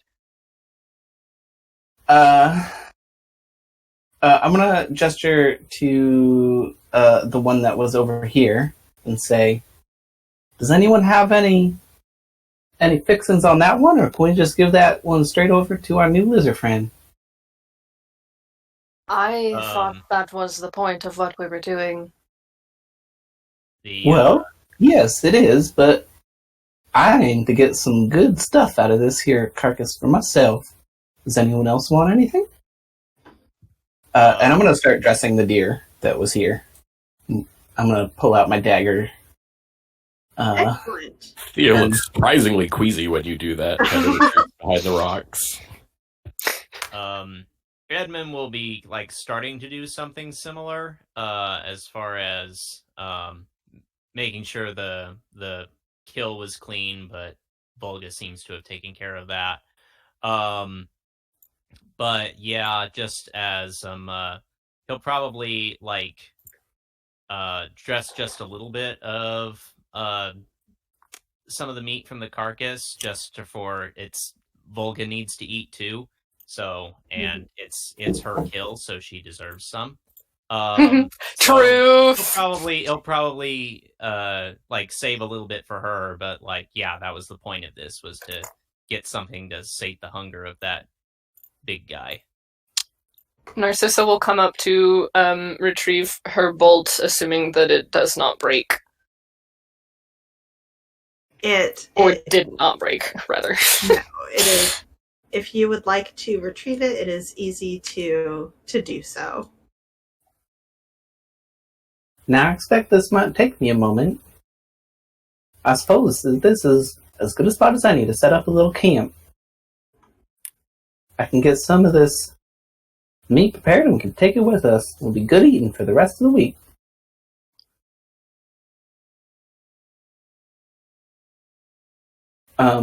Bartholomew comes up and says, yes, I do fancy retiring for the evening, as the shadows are drawing longer.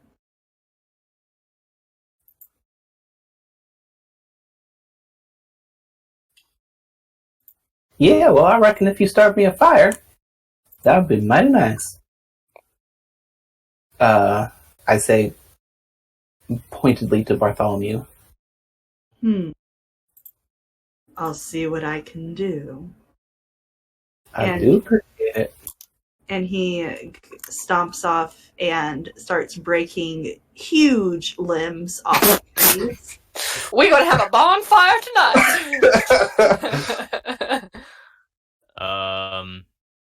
Once Edmund has kind of finished up with a little bit of the carcass, he'll probably offer it to the big guy over here. It's like, here you go. Maybe that'll tide you over. The big lizard gobbles it up and licks its lips and looks back at you, and it's kind of scary showing its teeth, but you get the feeling that it is grateful. Okay, cool. And it's like, we understand and respect each other. It's like, okay, I got it. Vibe check. Vibe check me. Absolutely. Oh. But yeah, it is a little unsettling. I do want to kind of take a look around, especially with like this stone circle here. It's Edmund's not exactly the superstitious type, but what's going on with it? Yeah, that is interesting, isn't it? So with that, there are a few different things you could do. You could check kind of your historical knowledge for what you've seen before. You could just look at the actual physical evidence of that with investigation. Or if you'd like to go the spiritual route, religion is another thing that you could check into. What would you like to do? Or rather, how? I'm probably just going to investigate the workings of the circle itself. Yeah, go for it. Ooh, 18. Excellent. And so with that, you can kind of look at the design and etchings of this, and as you get closer to it, although it definitely looked like stone from far away, as you get closer to it, this isn't stone. These are bones. Thea would like to smell all of them. Theo has entered the chat. These are bones. These are bones. Theo has entered the chat. What do I have to roll?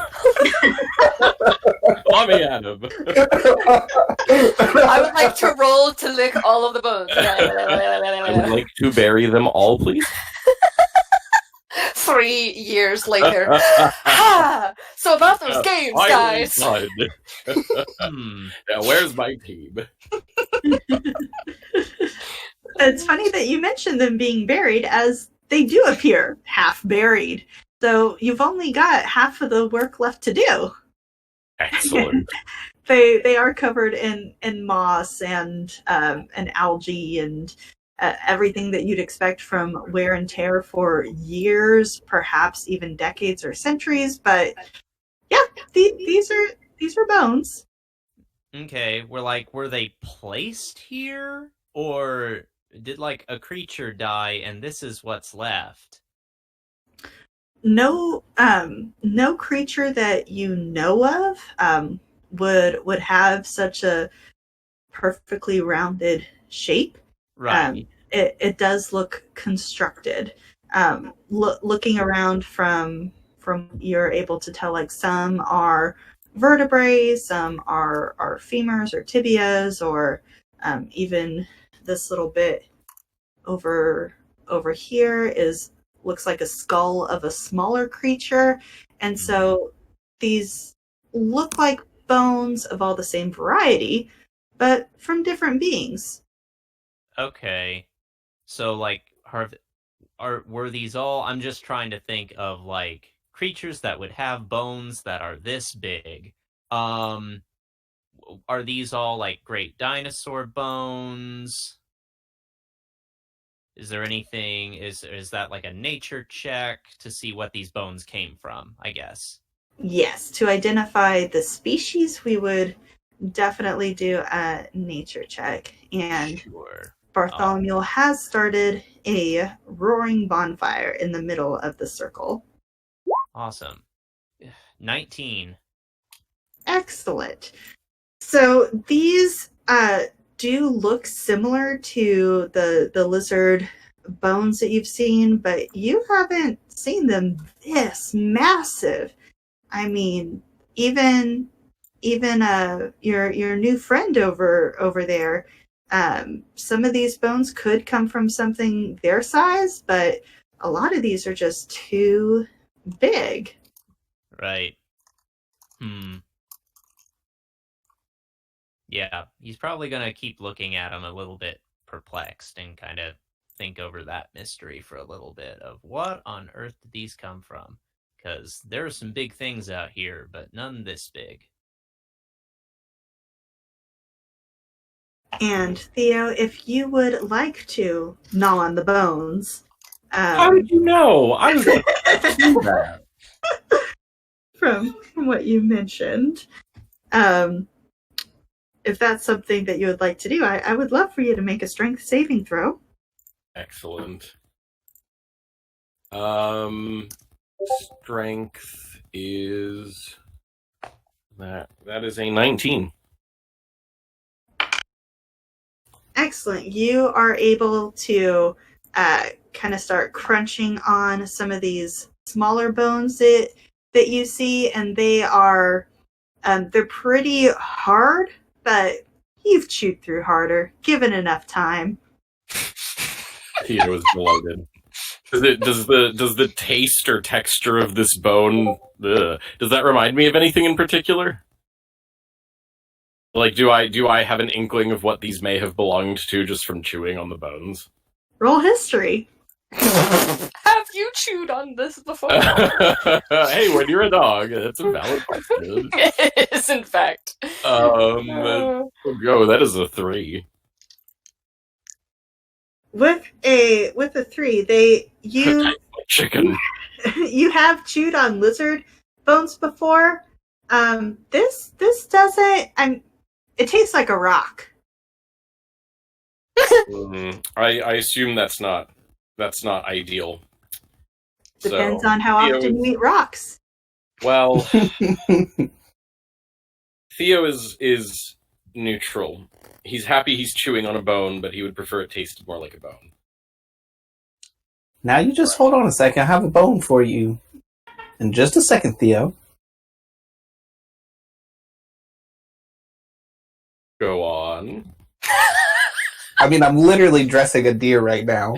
There will be bones. That's right. Theo goes back to chewing on this one. Just sort of laying down. Chomping on it. Chomping on the bones. This particular circle, these bones seem to have been put there. Narcissa would like to make a history check insofar as what significance there might be if she's read anything about formations like this. Absolutely. Let's see. Yeah, go ahead and roll some history on that. Okay, that is an unnatural 20. Oh my goodness, oh my goodness. Let's hold this up. So as you walk around, you don't know about anything arranged like this. You've encountered some old stories that mention creatures that are this big, and older elders telling legends of nightmares coming to claim naughty children who didn't take care of their land. But those are just pretty much fairy tales to deter the youngsters from idleness. You didn't really put much stock into them. So as she's walking around with that roll, are these all from the same creature, or are they all from the different creature? They're from the same type, but of different beings. So it could be all pigs, but different pigs. Okay. Not saying that they're pigs. That is it was an example. It was an example. I knew it. If the pig is this large, we are all in trouble. Like, this is not okay. Revenge of Pumbaa. Ew. Huh! You can be a big pig too. Massive.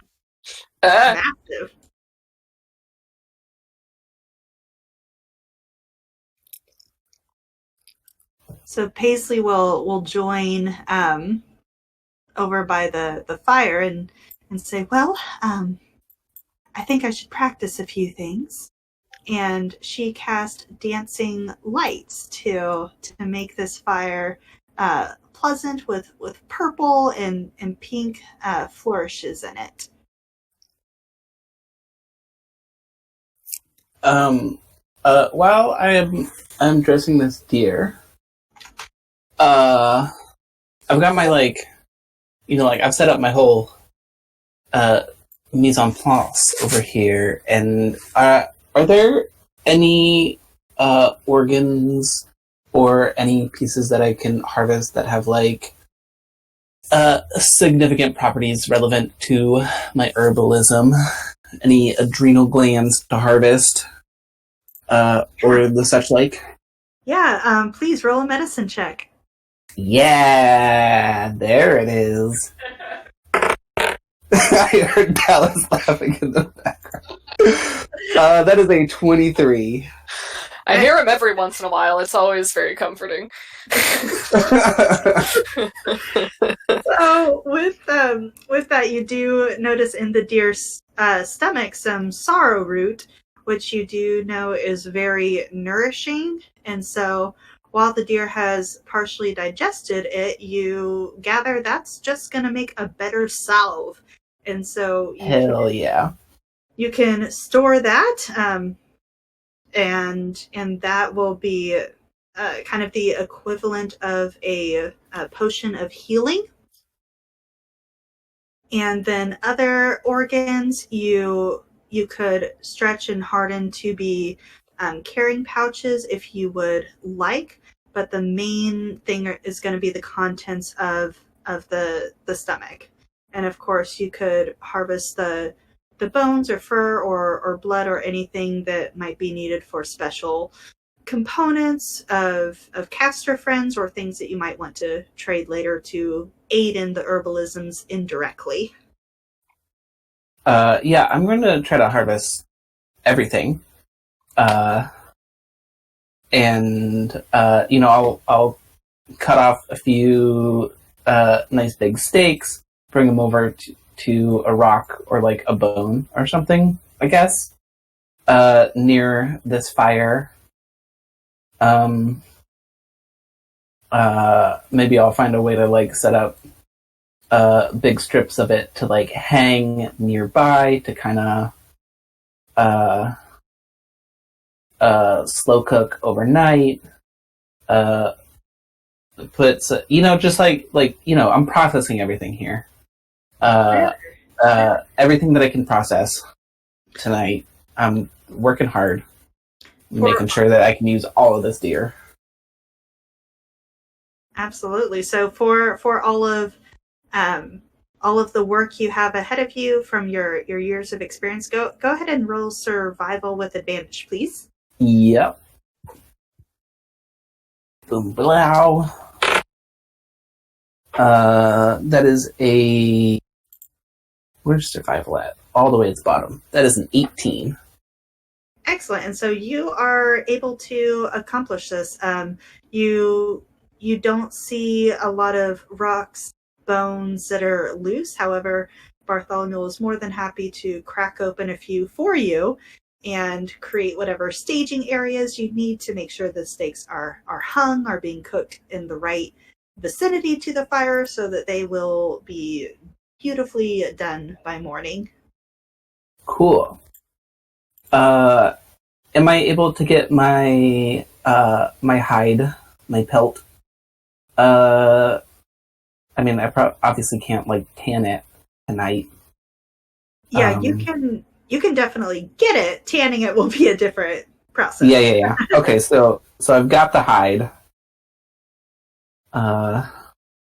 And I'll figure out what to do with that later. Probably across a town somewhere. Someone knows what to do with it. As Bartholomew is helping me, I'm gonna say, you've done a fine job here. I appreciate it mightily. I tell you, you keep surprising me. I dare say I'm starting to like you. Well, that may be dangerous, friend. but I accept the compliment all the same. This appears to be a strange bunch, but I believe if we spend enough time together, we will soon learn all of each other's virtues, as well as vices. I expect so. Don't take long before folks' real self come out. And Bartholomew will tilt his hat towards you. At some point, Edmund is going to approach Aodine and is going to ask. I don't want to interrupt what you're clearly know what you're doing there, but the whatever spell you seem to have cast on that creature that we found, how much longer are you expecting that's going to last? Because I don't see a new home for it in sight, and we need to figure out what we're going to do with him come morning. Like, I'm already anticipating setting up a watch for setting up camp, but, like, I don't want to have to try and contend with him if he, starts get a hankering for a midnight snack. What time of day did we meet that friend? It must not have been that long ago. I'd say mid-afternoon. Oh, I expect I can get a whole day out of that spell. I expect we can have until mid-afternoon tomorrow. All right, well, we need to have a contingency plan for when it wears off eventually. Well, I suppose you're right. But I expect after a whole day together, and after we fed him, it might not even take a spell to keep friends with him. We done right by them. I expect they do right by us. We can try. Between you and me, we might be able to keep him tame, but I'm just a little bit worried about that. I've never had to deal with anything much larger or dangerous than Volga, so... Oh, he may be large, but he's a sweetheart. Just look at him. Look at that face. Now, come on now. Look at that face and tell me that ain't just a little sweetheart over there. The creature is using its tongue to pick its nose. I imagine you see something in it that maybe I don't. Well, I guess so. Maybe it's you that needs your eyes checked. He'll probably chuckle a little bit to himself and tip his hat, and that'll be that conversation. Great. I'll go back to doing what I'm doing. And then Edmund will go and talk to Theo about setting up a watch. We need a watch schedule. Watch squirrels? Yes! Theo looks up from his bone and he's like, what are we watching? We're watching for anything that might attack us in the middle of the night. Theo looks concerned, almost as though that's a possibility that hadn't quite occurred to him. It's like, oh. Yeah, it's not exactly safe out here. We gotta stay vigilant.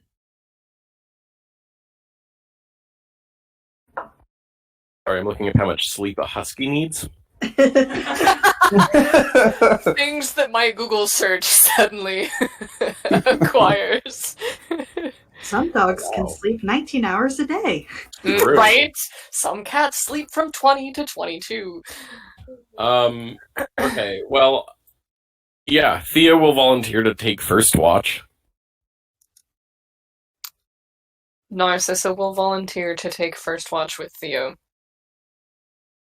Okay, Narcissa and Thea.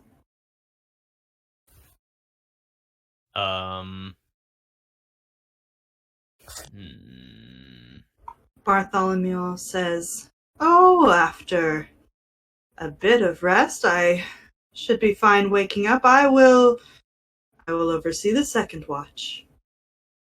I always have to get up in the middle of the night to pee anyways. I suppose I could join you. That's the best.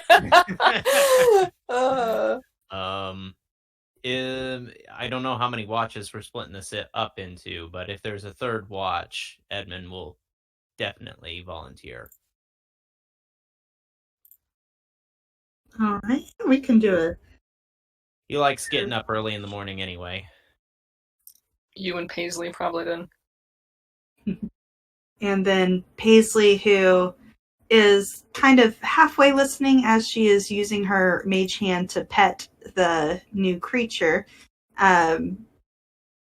She, at the mention of her name, she turns around. Oh, yes, I of course be happy to help. Good.